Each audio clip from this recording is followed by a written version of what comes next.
പണ്ടൊക്കെ ലേബർ റൂമിന്റെ പുറത്താണ് ഹസ്ബൻഡ്സ് വെയിറ്റ് ചെയ്തുകൊണ്ടിരുന്നത്. ഇപ്പല്ലേ ഇപ്പൊ കൂടെ കയറും. അപ്പൊ they know what their wives are going through എന്നുള്ളത്. ഭർത്താവ് എന്ന് പറഞ്ഞാൽ നമ്മുടെ നാട്ടിൽ വളർത്തുന്നത് അങ്ങനെയാ. അവരിതൊന്നും അറിയേണ്ട കാര്യമില്ല. വർഷത്തിൽ ഒന്നോ രണ്ടോ എങ്കിലും 20കളില് യൂട്രൈൻ ക്യാൻസർ ആയിട്ടുള്ള കുട്ടികളെ കാണുന്നു. ഇപ്പം പ്ലാൻ ചെയ്യുന്നില്ല ബേബിക്ക് വേണ്ടി. They need a proper planning, like life planning ഉണ്ടെങ്കിൽ അവരെന്ത് പ്രിപ്പറേഷൻസ് ആണ് ചെയ്യേണ്ടത്? ഫസ്റ്റ് ഓഫ് ഓൾ എന്ത് ടെസ്റ്റുകളായിരിക്കണം അവർ ചെയ്തിട്ടുണ്ടാവുക? Life is a marathon.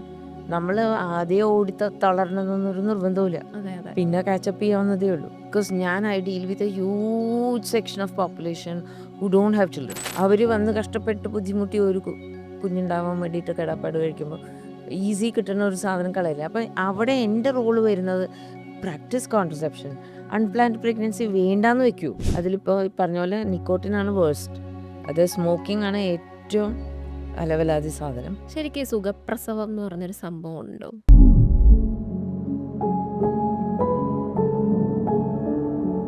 Hi hello, എല്ലാവർക്കും നമസ്കാരം. അൺഫിൽറ്റേർഡിൻ്റെ അടുത്തൊരു എപ്പിസോഡിലേക്ക് സ്വാഗതം. ഇത് മദേഴ്സ് ഡേ സ്പെഷ്യൽ ആയിട്ടുള്ളൊരു എപ്പിസോഡാണ്. നമുക്ക് ചെറുപ്പം തൊട്ടേ നമുക്ക് ഏറ്റവും ഇഷ്ടപ്പെട്ട വ്യക്തി ആരാണെന്ന് ചോദിക്കുമ്പോൾ ഞാൻ എൻ്റെ പേഴ്സണൽ എക്സ്പീരിയൻസിൽ പറയാം. ഞാൻ എപ്പോഴും പറയുന്നത് എൻ്റെ അമ്മയുടെ പേരാണ്. എൻ്റെ അമ്മ ചെയ്ത ഒരുപാട് സാക്രിഫൈസുകൾ കൊണ്ടാണ് ഇന്ന് ഞാനായിട്ട് ഇവിടെ ഇരിക്കുന്നതെന്ന് എനിക്ക് ഉറപ്പിച്ച് പറയാം. അങ്ങനെ നിങ്ങൾക്ക് പലർക്കും പറയാൻ പറ്റുമെന്ന് എനിക്ക് ഉറപ്പാണ്. അപ്പോൾ മദേഴ്സ് ഡേ സ്പെഷ്യലായിട്ട് ഒരുപാട് മദേഴ്സിന് ജന്മം നൽകിയ ഒരാളാണ് നമ്മളോടൊപ്പം ഉള്ളത്. മുൻപും നമ്മളോടൊപ്പം ഒരു എപ്പിസോഡിൽ ജോയിൻ ചെയ്തിട്ടുള്ളൊരു ഗസ്റ്റ് തന്നെയാണ്. പക്ഷേ മദേഴ്സ് ഡേ സ്പെഷ്യൽ ആയതുകൊണ്ട് തന്നെ എനിക്ക് മറ്റൊരു പെർഫെക്റ്റ് ഗസ്റ്റിനെ ചിന്തിച്ചെടുക്കാൻ പറ്റിയില്ല. അതുകൊണ്ട് let's welcome doctor Vijayalakshmi. Hello, hello, welcome to the show. Thanks. നമ്മൾ ഷോ തുടങ്ങുന്നതിന് മുന്നേ കുറേ കാര്യങ്ങളൊക്കെ ഡിസ്കസ് ചെയ്തു. പക്ഷേ ഇത് മദേഴ്സ് ഡേ സ്പെഷ്യൽ എപ്പിസോഡാണ്. ഞാൻ ഇൻട്രോയിൽ പറഞ്ഞ പോലെ തന്നെ ഒരുപാട് അമ്മമാർക്ക് ശരിയാണ് പ്രഗ്നൻ്റ് ആകുമ്പോൾ തന്നെ അവരമ്മ എന്നുള്ളൊരു ഇതിലേക്ക് എത്തി. എന്നാലും ആ കുഞ്ഞ് കയ്യിലേക്ക് വരുമ്പോൾ ഉള്ളൊരു ഫീലിംഗ് ഭയങ്കര ഡിഫറെൻ്റ് ആണ്. അപ്പോൾ എന്താണ് മദേഴ്സ് ഡേ സ്പെഷ്യലായിട്ട് ഫസ്റ്റ് സ്റ്റാർട്ടിങ്ങിൽ ഒരു കാര്യം പറയാനുണ്ടെങ്കിൽ അതെന്തായിരിക്കും? ഞാൻ ഇത്രയും വയസ്സായി ഈ പ്രൊഫഷണലാണ്. അമ്മ, അമ്മുമ്മ പല റോളുകളും ഞാൻ നടത്തുന്നുണ്ട്. ഇപ്പോൾ നിങ്ങൾക്ക് തന്നെ അറിയാം, എനിക്ക് ഹോസ്പിറ്റലുണ്ട്, അതിൻ്റെയും നടത്തുന്നുണ്ട്. പിന്നെ പറ്റുന്നിടത്തോളം ഞാൻ നാട്ടുകാരെയും പേഷ്യൻസിനെയൊക്കെ എഡ്യൂക്കേറ്റ് ചെയ്യാനായിട്ടുള്ള ചെറിയ വീഡിയോസൊക്കെ ഉണ്ടാക്കുന്നുണ്ട്. പിന്നെ ഇരുന്ന എല്ലാ സോഷ്യൽ മീഡിയയിലും ചോദിക്കുന്ന ക്വസ്റ്റ്യൻസൊക്കെ ഞാൻ ആൻസർ ചെയ്ത് കൊടുക്കാറുണ്ട് പേഷ്യൻസിന്. അങ്ങനെ എല്ലാ തരത്തിലും അങ്ങനെയൊക്കെ നോക്കി വരികയാണെങ്കിലും എന്നോട് ചോദിക്കുകയാണെങ്കിൽ ഏറ്റവും ഇഷ്ടമുള്ള റോൾ ഏതാണെന്ന് വെച്ച് കഴിഞ്ഞാൽ മദറും പിന്നെ ഗ്രാൻഡ് മദറും. ഓക്കെ, അതാണ് ഏറ്റവും ഇഷ്ടമുള്ള റോള്. ഇന്നും കൂടി ഞാൻ കുളിച്ചുകൊണ്ടിരിക്കുമ്പോൾ പെട്ടെന്ന് എൻ്റെ മോൻ്റെ ചില ചെറിയ കാര്യങ്ങളൊക്കെ ഓർമ്മ വരും. അവനിപ്പോൾ അവന് 2 കുട്ടികളുണ്ട് കേട്ടോ. പെട്ടെന്ന് ഓർമ്മ വരും. അപ്പോൾ അറിയാതെ നമ്മൾ ചിരിക്കും. സോ അത് നമ്മളുടെ എത്ര സന്തോഷമാണെന്നുള്ളത് ഓർക്കണത് ആ ഒരു മൊമെൻറ്റിലാണ് ഒരു സ്ത്രീക്ക് ഏറ്റവും ഇഷ്ടം ഉണ്ടാവുന്ന റോള്. എല്ലാവരും അങ്ങനെയാണോ എന്നൊന്നും അറിയില്ല എനിക്ക്. പക്ഷെ ഞാൻ തീർച്ചയായിട്ടും ഇഷ്ടപ്പെടുന്ന ഒരു റോള് തന്നെയാണ് മദർ. അതുകൊണ്ട് തന്നെയാണ് ഈ പ്രൊഫഷനിലേക്ക് വന്നതും ഈ പ്രൊഫഷൻ കണ്ടിന്യൂ ചെയ്യുന്നതും. ഒരു ക്യൂരിയോസിറ്റിയുടെ പുറത്ത് ചോദിക്കുക. പൊതുവേ അമ്മമാരൊക്കെ അമ്മയായി കഴിയുമ്പോൾ ഒരുപാട് കാര്യങ്ങളെക്കുറിച്ച് അറിവില്ലാതെ ചെയ്താ പഠിക്കുന്നത്. പക്ഷെ ഒരു ഗൈനക്കോളജിസ്റ്റ് ആയിരിക്കുമ്പോൾ അല്ലെങ്കിൽ ഇങ്ങനെ ഒരുപാട് ഡെലിവറീസ് ഒക്കെ ചെയ്ത ഒരാളായിരിക്കുമ്പോൾ ഈസി ആയിരുന്നോ മദർഹുഡിലേക്ക് കടന്നു പോകുമ്പോൾ? ഒട്ടുമില്ല. ഫോർ എക്സാമ്പിൾ ഈ പ്രസവം അല്ലെങ്കിൽ മുലപ്പാൽ കൊടുക്കുക ആ ഒരു പീരീഡ് അല്ല. നമുക്ക് വേറെയും ചാലഞ്ചസ് ഉണ്ട്. കുഞ്ഞു വളരുമ്പോഴുള്ളൊക്കെ ചാലഞ്ചസ് ഉണ്ട്. അതൊന്നും ആരും നമ്മളെ എക്വിപ്പ് ചെയ്യില്ല. നമ്മൾ ആ വഴിയെ പോകുമ്പോൾ തന്നെ നമുക്ക് മനസ്സിലാവുള്ളൂ ഇതൊക്കെയാണ് ചെയ്യേണ്ടത്, അതൊക്കെയാണ് ചെയ്യേണ്ടതെന്ന്. അപ്പം നമ്മൾ മനസ്സിലൊക്കെ തലമുടി പിച്ചി ചീന്തിയിട്ടുകൊണ്ട് ഓടും നമ്മൾ കുട്ടിക്ക് വേണ്ടിയിട്ട്. ബിക്കോസ് തീരെ സെക്കൻഡറി എന്നല്ല ടേർഷ്യറി എന്നല്ല, നമ്മൾ നമ്മളെ തന്നെ ഇല്ലാണ്ടാക്കും നമ്മൾ. നമുക്ക് ആകെ പ്രയോറിറ്റി വരുന്ന കുഞ്ഞെന്നുള്ളത് ആണ് വരിക. അമ്മമാർക്കൊരു പ്രത്യേക നാക്കാണ് ഈ കാര്യങ്ങൾ ഗസ് ചെയ്യാനും. പിന്നെ അമ്മമാരുടെ അടുത്തേ കുട്ടികൾ ഓടി വരുള്ളൂ. പ്രശ്നങ്ങൾ ആദ്യം വരുമ്പോൾ ഓടി വരുള്ളൂ. പിന്നെ അതേ അവർക്ക് സ്വാതന്ത്ര്യം അവർക്ക് അമ്മമാരെ ചീത്ത പറയാനുണ്ട്. ഓക്കെ, അതുകൊണ്ട് തിരിച്ചു പറയാൻ അച്ഛൻ എന്ന് പറഞ്ഞു കഴിഞ്ഞാൽ എല്ലാവർക്കും അച്ഛൻ വലിയ ഹീറോ തന്നെയാണ്. ഹീറോ വർഷിപ്പിങ് അതൊക്കെ ഉണ്ടെങ്കിലും വഴക്കിടുന്നെങ്കിലോ ഒക്കെ പറയണമെങ്കിൽ അമ്മയാണ്. അപ്പം അമ്മയും തിരിച്ച് അതേപോലെ തന്നെ ഒരു ഫ്രീഡം കൊടുക്കും. മക്കൾ വളരുമ്പോൾ അടി തടി വടി ഇത്യാദികളൊക്കെ അമ്മയുടെ അടുത്തു നിന്നായിരിക്കും. അച്ഛന്മാർ കുറവായിരിക്കും ഈ കാലഘട്ടത്തിൽ. അതെ അതെ അപ്പം അങ്ങനെയും ഉണ്ടാവുമായിരിക്കും. സോ ഒരു ഒരു ഒരു സ്പേസിൽ ജീവിക്കുന്ന ഒരു വ്യക്തികളാണ് സ്ത്രീകൾ. കുടുംബം സെൻറ്റർ, കുട്ടികൾ ഫസ്റ്റ് പ്രയോറിറ്റി, സെക്കൻഡ് പ്രയോറിറ്റി കൂട്ടാൻ വച്ചോ കറി വച്ചോ ഇല്ലയോ എന്നുള്ളത്. ഹസ്ബൻഡൊക്കെ അതിലേ വരുള്ളൂ. ഓക്കെ, തേർഡ് പ്രയോറിറ്റിയെ പ്രൊഫഷൻ വരുള്ളൂ. ഫോർത്ത് പ്രയോറിറ്റിയെ സ്വന്തം വരുള്ളൂ. സത്യമാണ്. അത് എത്രയൊക്കെ ഇപ്പോൾ കാലം മാറി എന്ന് പറഞ്ഞാലും ഇപ്പം ഞാൻ റീസെൻ്റ്ലി കല്യാണം കഴിച്ച ആളാണ്. എനിക്ക് കുട്ടിയില്ല, പക്ഷെ പട്ടിക്കുട്ടിയുണ്ട്. എനിക്ക് രാവിലെ എഴുന്നേക്കാൻ തോന്നുന്ന അവന് ഭക്ഷണം കൊടുക്കണമല്ലോ എന്ന് ഓർത്തിട്ടാ. അപ്പോൾ അതെന്താ എൻ്റെ ആരോഗ്യം നോക്കട്ടെ എനിക്കപ്പോൾ. പക്ഷെ അപ്പോഴും അവനെയാണ് പ്രയോറിറ്റി കൊടുക്കുന്നത്. പിന്നെ വീട്ടിലെ കാര്യങ്ങൾ മൊത്തം എവിടെയോ ഒരു മീൻ കണ്ടായിരുന്നു ഞാൻ. മാനേജറിനെ പോലെയാണ് അങ്ങോട്ടും ഇങ്ങോട്ടും നടന്ന് അതങ്ങ് ഇങ്ങനെ അതൊരു ഇൻസ്റ്റിങ്ക്റ്റാണ്, മനസ്സിൽ നിന്ന് അങ്ങ് വരുന്നതാണ്. അപ്പോൾ ഞാൻ വിചാരിച്ചു am I losing myself? പക്ഷെ അല്ല, this is what I want to do. പക്ഷെ എന്നാലും എന്തോ പ്രയോറിറ്റി എല്ലാം മാറുന്ന പോലെ ഓട്ടോമാറ്റിക്കലി ഫീൽ ചെയ്യും. ഞാനൊക്കെ പറയാറുണ്ട് എപ്പോഴും. ഞാൻ ചെറുപ്പത്തിൽ ഞങ്ങൾ പുറത്തായിരുന്നു, ഞാനും ഹസ്ബൻഡും കുറേ കൊല്ലം. അപ്പോൾ പുറത്തായിരിക്കുമ്പോൾ എന്താണെന്ന് വെച്ച് കഴിഞ്ഞാൽ വിസിറ്റിങ്, നമ്മൾ പല ഫാമിലീസൊക്കെ വീക്കെൻഡ്സിൽ വിസിറ്റ് ചെയ്യാൻ പോകുമോ, അല്ലെങ്കിൽ അവരും കൂടെ വരും. വിസിറ്റ് ചെയ്യാൻ പോകുമ്പോൾ എൻ്റെ കണ്ണ് അവരുടെ നൂക്ക് ആൻഡ് കോർണർ, അവരുടെ വീട് എങ്ങനെയാണ് അവർ ഡെക്കറേറ്റ് ചെയ്തേക്കണേ, എന്താണ് അത് വെച്ചേക്കണേ ഇത് വെച്ചേക്കണേ എന്നൊക്കെ വരും. എൻ്റെ ഹസ്ബൻഡ് ഒന്നും ശ്രദ്ധിച്ചിട്ടുണ്ടാവില്ല. അവരുടെ ഭിത്തിയുടെ കളർ എന്താണെന്ന് പോലും അറിയുണ്ടാവില്ല. ഓക്കെ, അത് പുരുഷന്മാരുടെ കാഴ്ചപ്പാട്. സ്ത്രീകളുടെ കാഴ്ചപ്പാട് ഇങ്ങനെ. ഇനി ഞാൻ ആരെങ്കിലും വീട്ടിലേക്ക് വിളിച്ചിട്ടുണ്ടെങ്കിൽ ഞാൻ പെടാപ്പാട് എടുക്കണതാണ്, അതിവിടെ ഞാൻ ക്ലീൻ ചെയ്തത്, നിങ്ങൾ ആരെ പറഞ്ഞത്, അതിടാൻ പറഞ്ഞത് എന്താ, ചെളി എന്താണ്ടോ ഇതൊക്കെ കൂടി ഇങ്ങനെ വെച്ചത് എന്താ, അതങ്ങനെ വെച്ച് കഴിഞ്ഞപ്പോൾ എൻ്റെ ഹസ്ബൻഡ് ഒരു തൂക്കി നോക്കില്ല, എന്ത് ജോലിയാണ് ഇതിനകത്ത് എന്ന് ചോദിക്കുമായിരുന്നു. അണ്ടർസ്റ്റാൻഡ്? അത് ഇതിനകത്ത് എന്ത് കണ്ടിട്ടാ? ഞാൻ പറയാം, എല്ലാം എടുത്ത് വെക്കണ, ഇതെന്താ ഷോറൂമോ, സാരി ഷോറൂമോ വല്ലതും ആണോ ഇങ്ങനെയൊക്കെ വെക്കാനായിട്ട്? Just ignore, this is A home, ഒരു കൊച്ചുള്ളൊരു ഹോമാണ് എന്ന് ഹി യൂസ് ടു സേ. പക്ഷേ എന്തോ പെണ്ണുങ്ങളുടെ സ്വഭാവത്തിൽ ഇത് ബാധകമാണ്. വീട് അത് കൃത്യമായിരിക്കണം, എല്ലാം ഉണ്ട് എന്നുള്ളത്. എത്ര വലിയ പ്രൊഫഷണലാണെങ്കിലും മിസ്സസ് ഇന്ദിരാഗാന്ധി ജീവിച്ചിരിപ്പണെങ്കിൽ അവരോട് ചോദിച്ചിരുന്നെങ്കിലും ഇത് തന്നെയായിരുന്നു. സത്യം ഉറപ്പാ. പിന്നെ മാത്രമല്ല, ഇപ്പം വൃത്തിയായിട്ട് ഇരുന്നില്ലെങ്കിൽ എന്തോ നമ്മളെന്തോ തെറ്റ് ചെയ്ത പോലെ ഒരു ഫീലാണ് മനസ്സിൽ. പിന്നെ വൃത്തിയായിട്ട് ഇരിക്കുവാണെങ്കിൽ ക്രെഡിറ്റ് രണ്ടുപേർക്കും. അത് കേൾക്കുമ്പോൾ ഒരു വിഷമം. ഇല്ല, അത് ഞാൻ കണ്ടുപിടിച്ചിട്ടുണ്ട്. ഒറ്റ ആണുങ്ങൾക്ക് അതിനകത്ത് ക്രെഡിറ്റ് ഇല്ല. അവരോട് ഷെയർ ചെയ്യാൻ വരികയും വേണ്ട. ഓക്കെ, ബാത്റൂമിൽ ഒരു കുളി നടന്നു കഴിഞ്ഞ് കഴിഞ്ഞാൽ അവരും 10 പേരും കൂടി കുളിച്ച പോലെയായിരിക്കും. ഓക്കെ, മീൻ ഞാനിതൊന്നും പോഡ്കാസ്റ്റിൽ പറയാൻ ഉദ്ദേശിച്ചല്ല, കളിയാക്കണതും അല്ല. പക്ഷെ അതായത് സ്ത്രീകളുടെ മൈൻഡൊന്ന് വേറെ, പുരുഷന്മാരുടെ മൈൻഡൊന്ന് വേറെ. സ്ത്രീകൾക്ക് ജീവിതത്തിന് കാണുന്ന വീക്ഷണം വേറെ, പുരുഷന്മാർ കാണുന്ന വീക്ഷണം. അതിലാണ് ഈ മദർഹുഡ് എന്ന് പറഞ്ഞ സാധനം വരുന്നത്.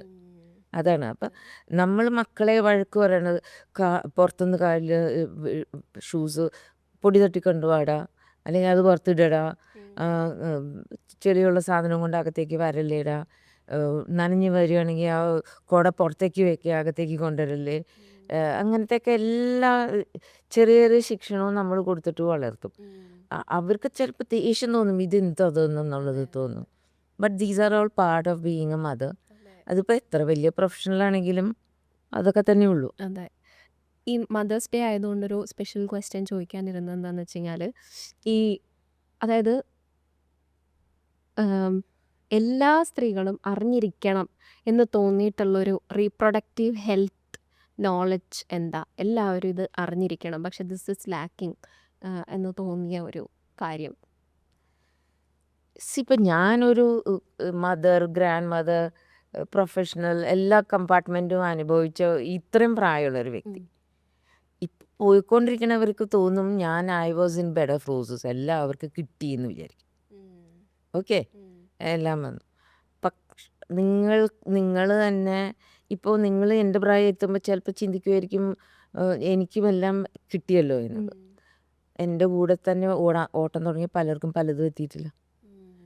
എൻ്റെ കൂടെ തന്നെ പഠിക്കാൻ തുടങ്ങിയവരിൽ കുറച്ച് പേരെങ്കിലും കല്യാണം കഴിക്കാത്തവരുണ്ട്, കുറച്ച് പേർക്കെങ്കിലും മക്കളുണ്ടാവാത്തവരുണ്ട്.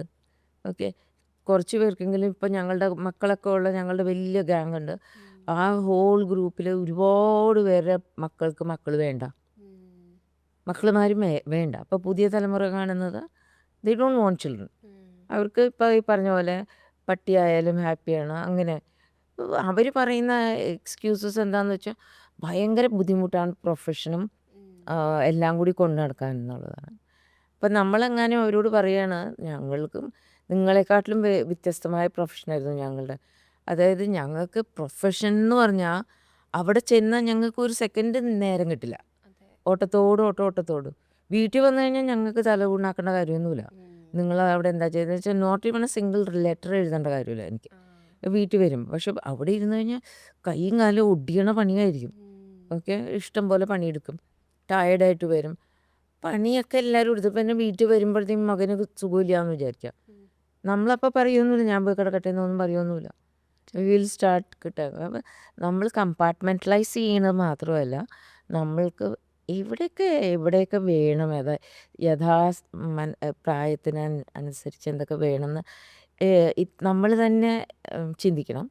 കൂടെ ഇപ്പം നമ്മളിപ്പം ഉദ്ദേശിച്ചത് ഇത്രയേ ഉള്ളൂ. വിവാഹ ജീവിതം ഇഷ്ടമുള്ളവരാണോ വിവാഹം കഴിക്കും. വിവാഹം കഴിച്ച് കുട്ടികളൊക്കെ ഉണ്ടാവാനായിട്ട് ഫാമിലി എന്ന് പറയുമ്പോൾ കംപ്ലീറ്റ് ഫാമിലി ആയിട്ട് ഇഷ്ടമുള്ളവരാണോ അങ്ങനെ ചെയ്യൂ. കുട്ടികളെ വളർത്തുന്നതിന് രണ്ടുപേരും കൂടി പങ്കാളിയാവണോ 100%. ഓക്കെ, എല്ലാവരും പങ്കാളിയാവണം. പിന്നെ അത് കഴിഞ്ഞ് പ്രൊഫഷണലി പുറകോട്ടേക്ക് വരണം.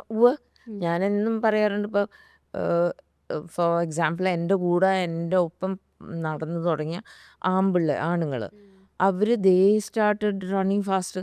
ഓക്കെ, നമ്മൾക്ക് ആ സമയത്തൊക്കെ 0 വാട്ടിൻ്റെ ബൾബും കത്തിച്ചിരിപ്പാണ്.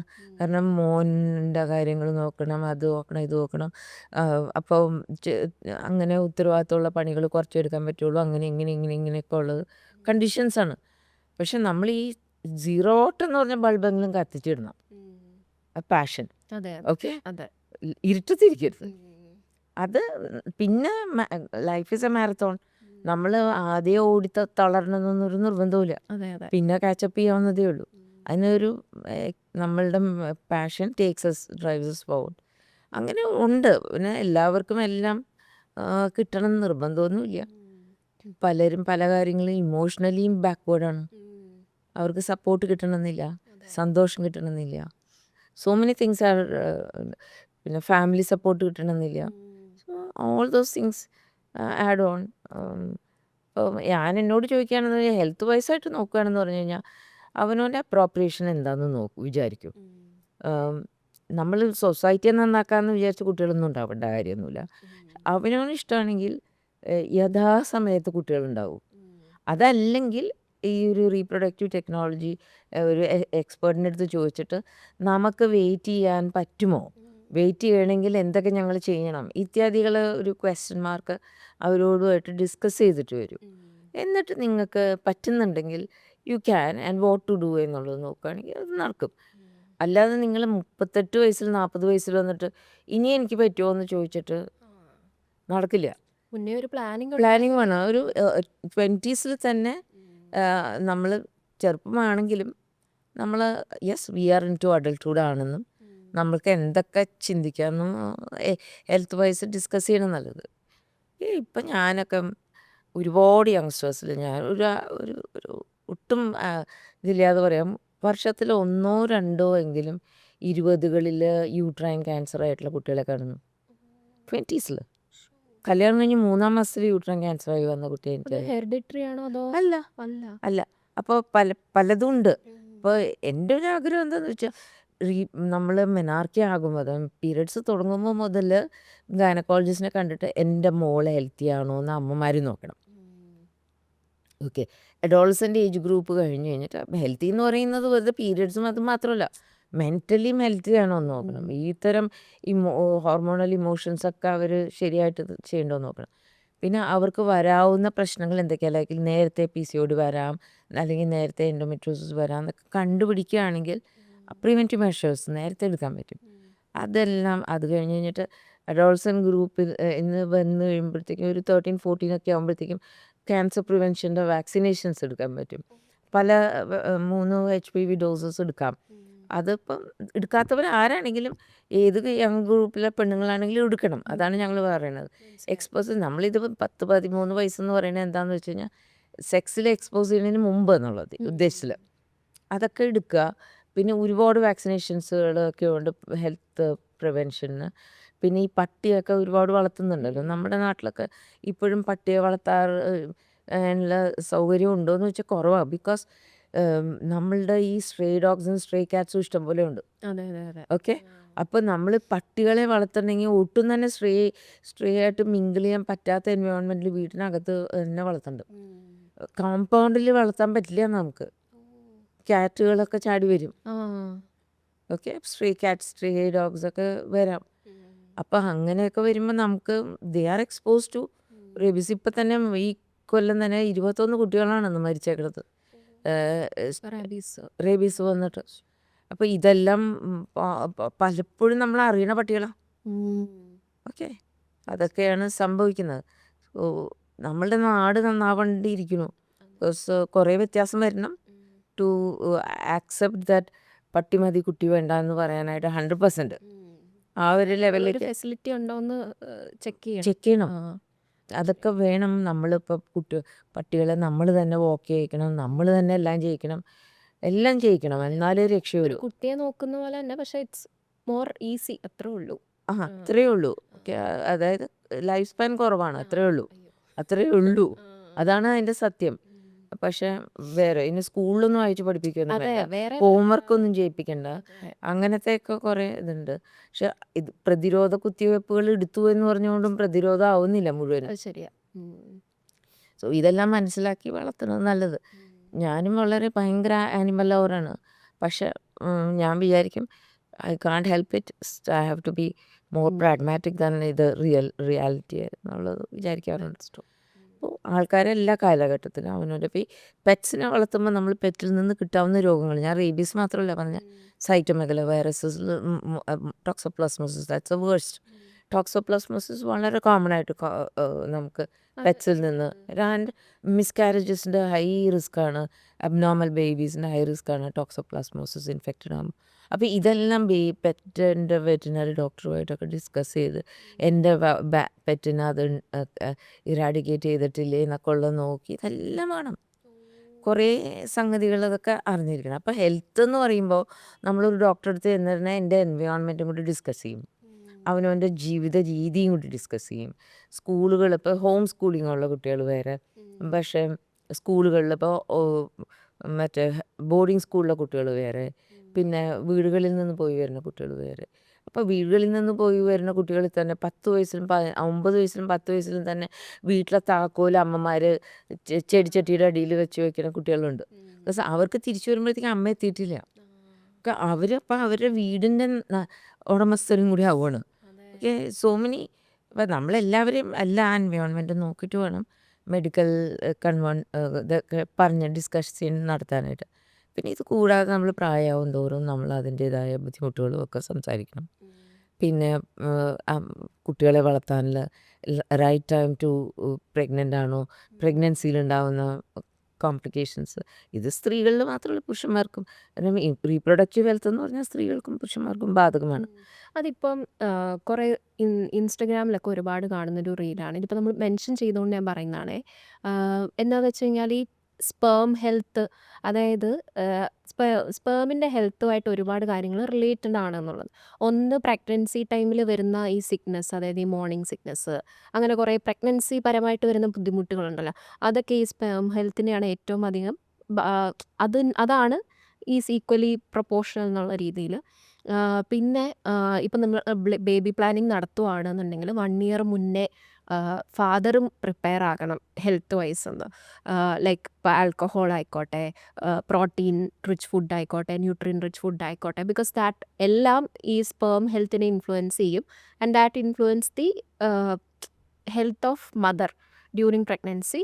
പിന്നെ കുട്ടിയുടെ ആരോഗ്യം ഒബ്വിയസ്ലി സ്പേം ആൻഡ് എഗ്ഗിൻ്റെ ഹെൽത്ത് പോലെയാണല്ലോ, അല്ലേ തന്നെ അത് നോൺ നോളജ്. പക്ഷേ ഇപ്പോഴാണ് ഇതിനെക്കുറിച്ച് ഭയങ്കരമായിട്ട് ഡിസ്കസ് ചെയ്യപ്പെട്ടിരുന്നത്. കാരണം പണ്ടെന്ന് വെച്ച് കഴിഞ്ഞാൽ എന്താ, പെണ്ണുങ്ങളാണ് entirely responsible for even gender ആണെങ്കിലും ഇപ്പോഴാണ് ആളുകൾക്ക് XY ക്രോമോസോം XX ക്രോമോസോം എന്നൊക്കെ ഇങ്ങനെ പറഞ്ഞ് ഡിഫറൻഷ്യേറ്റ് ചെയ്ത് പഠിക്കാൻ വരെ തുടങ്ങി.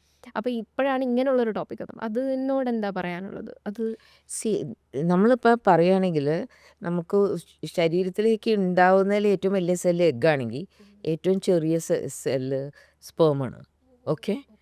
എന്നാൽ അതോ നമ്മുടെ ഫുൾ നമ്മളായതിൻ്റെ പകുതി കോൺട്രിബ്യൂട്ട് ചെയ്തേക്കണം, ജനറ്റിക് കോൺട്രിബ്യൂഷൻ ചെയ്തേക്കണം ഈ സ്പേമാണ്. അപ്പോൾ അതൊരു പവർ ഹൗസാണ്. ഒരു കുട്ടിക്കാട്ട സാധനത്തുമ്പോൾ എല്ലാവരെയും കൂടി കുത്തിക്കയറ്റിയേക്കുന്ന ഒരു പവർ ഹൗസാണ്.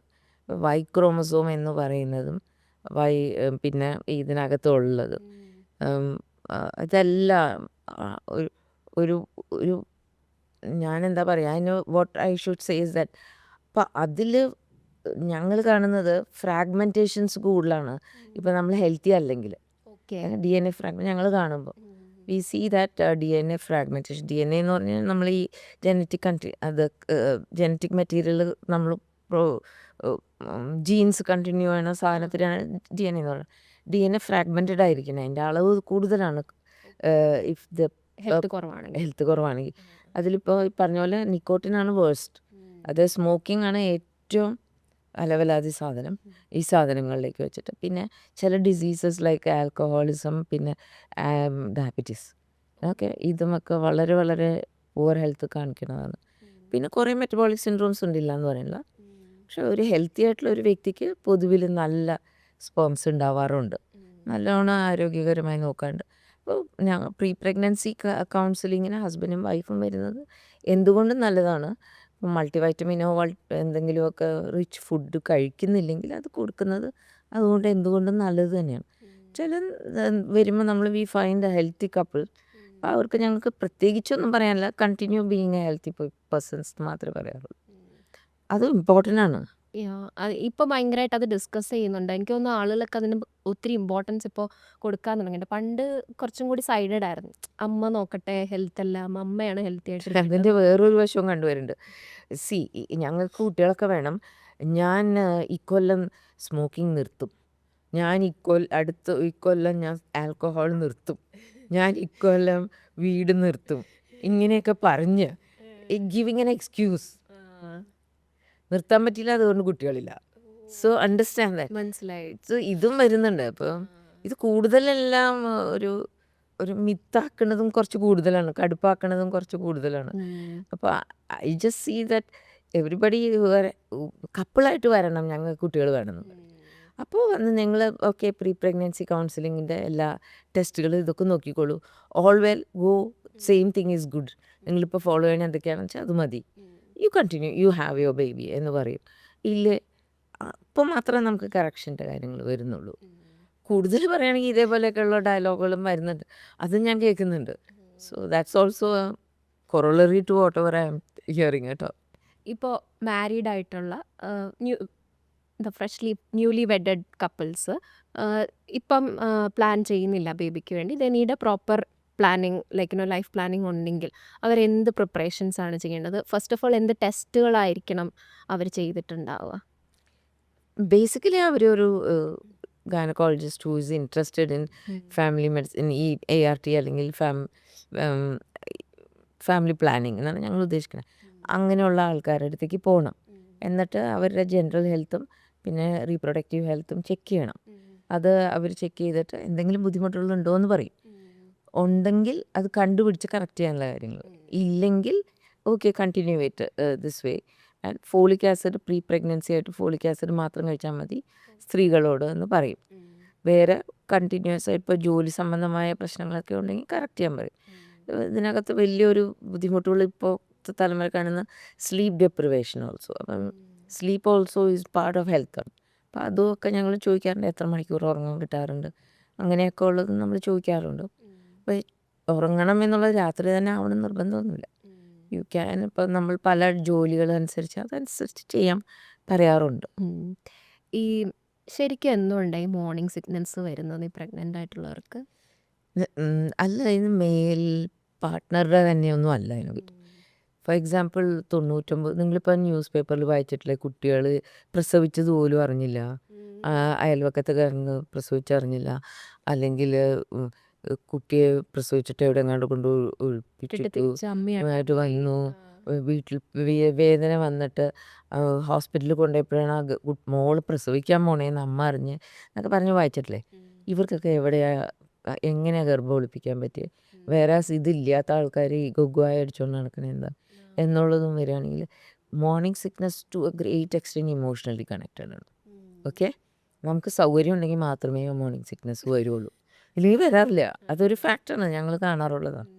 ഓക്കെ, പിന്നെ ഹ്യൂമൻ കൊറിയോണിക് ഗോണഡോട്രോഫിൻ എന്ന് പറഞ്ഞ ഹോർമോൺ ഉണ്ട്, which is produced by the placenta. അതിൻ്റെ അളവ് അനുസരിച്ചും മോർണിംഗ് സിക്നസ് ഉണ്ട്. Healthy baby will always have HCG, അതായത് ഹ്യൂമൻ കൊറിയോണിക് ഗോണഡോട്രോഫിൻ്റെ അളവ് കൂടുതൽ. അങ്ങനെയുള്ള അമ്മമാർ ഛർദ്ദിച്ചുകൊണ്ടിരിക്കും. പക്ഷെ അവർക്ക് നല്ല തണ്ടും തണിയും പോലെ തന്നെ തക്കുടും കൊണ്ട് ബേബീസ് വരും. ഓക്കെ, ഉണ്ടാവും. പിന്നെ ഇരട്ട കുട്ടികളാണെങ്കിൽ കൂടുതലാണ്. പിന്നെ ചില പ്രത്യേക ഗർഭങ്ങളിലേക്ക് വെസ്കുലാർ മോഡ് എന്നൊക്കെ പറയുന്ന പ്രഗ്നൻസി കോംപ്ലിക്കേഷൻസിലും മോർണിംഗ് സിക്നസ് ഒക്കെ വളരെ കൂടുതലാണ്. അപ്പോൾ ഈ HCGയുടെ അളവ് മോർണിംഗ് സിക്നസ്സുമായിട്ട് വളരെ അഭേദ്യമായ ബന്ധമുണ്ട്. പിന്നെ ഈ പറഞ്ഞ പോലെ ഈ പറഞ്ഞ സൗകര്യങ്ങളും നമുക്ക് മറയ്ക്കാൻ പറ്റുമെങ്കിൽ മറയ്ക്കാൻ പറ്റും. അതെ. മേ ബി എനിക്കറിയില്ല കേട്ടോ. ഞാൻ ആയിട്ടില്ലാത്തതുകൊണ്ട് എനിക്ക് അതിനെക്കുറിച്ച് അധികം പറയാൻ പറ്റില്ല. പിന്നില്ലേ, എനിക്ക് എപ്പോഴും ഉള്ളൊരു സംശയം, ചിലപ്പോൾ ഈ ഫസ്റ്റ് മന്ത് ഓഫ് പ്രഗ്നൻസിയിലൊന്നും എല്ലാവരും അറിഞ്ഞു എന്ന് വരില്ല പ്രഗ്നൻ്റ് ആണെന്നുള്ളത്. അപ്പോൾ ഈ പ്രഗ്നൻസിയിൽ അവോയ്ഡ് ചെയ്യേണ്ട ഒരുപാട് കാര്യങ്ങളുണ്ട്. അതായത് ഇപ്പം നമ്മൾ ഓട്ടോയിൽ ട്രാവൽ ചെയ്യുന്ന കാര്യം, അങ്ങനെ കേട്ടിട്ടില്ലേ? ഞാൻ എൻ്റെ ഒരു കേട്ടറിവുകളാണ് കേട്ടോ പറയുന്നത്.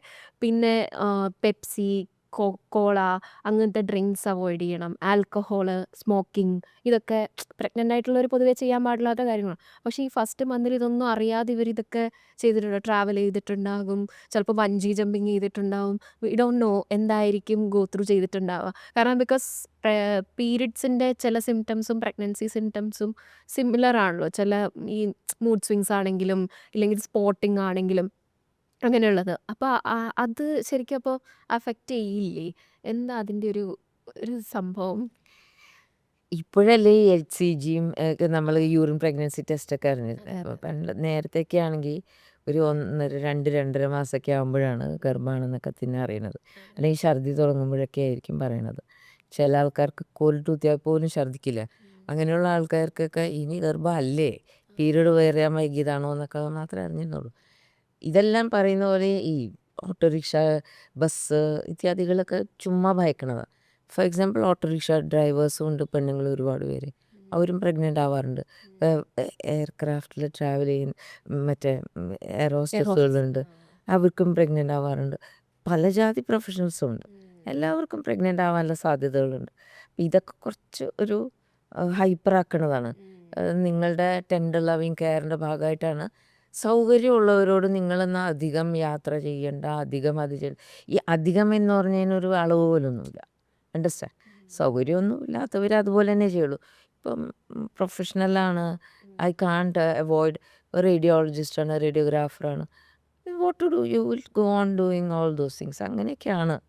അപ്പം അത്രയൊന്നും ഒരു ഇതിനകത്തും നമ്മൾ ഭയപ്പെടേണ്ട കാര്യമൊന്നുമില്ല, ഗർഭവും ഗർഭത്തിൻ്റെ ഈ പേരും പറഞ്ഞുകൊണ്ട്.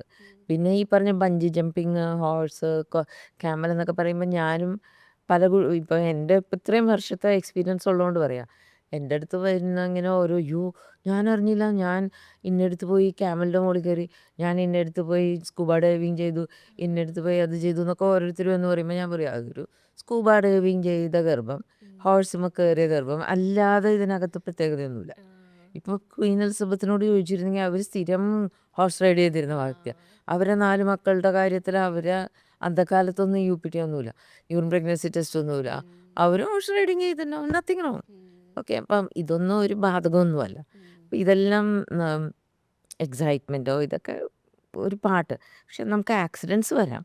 ഈ എവിടെയാണെന്ന് പറഞ്ഞാൽ എല്ലാവരും ക്വസ്റ്റ്യൻ ആവുന്നത് എങ്ങനെയാണെന്ന് വെച്ച് കഴിഞ്ഞാൽ, പ്രഗ്നൻസിയിൽ എന്തെങ്കിലും നമുക്ക് വരാവുന്ന ആക്സിഡൻസ് പ്രഗ്നൻസിയെ ബാധിക്കാം. അപ്പോൾ അതൊന്ന് അവോയ്ഡ് ചെയ്യാൻ നോക്കുക എന്നുള്ളത് മാത്രമാണ് അതിൻ്റെയൊക്കെ അർത്ഥം. അല്ലാതെ there is nothing extraordinary or you can say that don't do that, don't do this എന്നൊന്നും പറയേണ്ട കാര്യമൊന്നുമില്ല.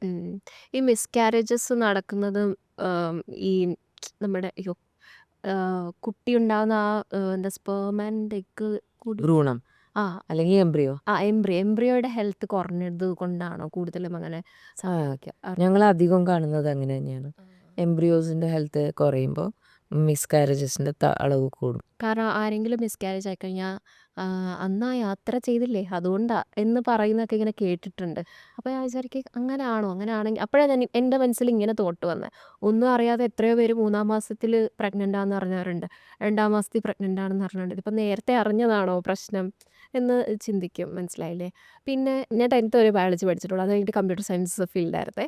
അപ്പോൾ എൻ്റെ മനസ്സിൽ എപ്പോഴും ഓർത്തിരിക്കുന്ന ഒരു വാക്ക് എറിത്രോബ്ലാസ്റ്റോസിസ് ഫീറ്റൽസ്. ഫീറ്റൽ അത് എന്ന് വെച്ചാൽ ഗർഭസ്ഥ ശിശുവിന് മരണം സംഭവിക്കുക അതാണെന്നാണ് എൻ്റെ ഒരു ഓർമ്മ അല്ലേ?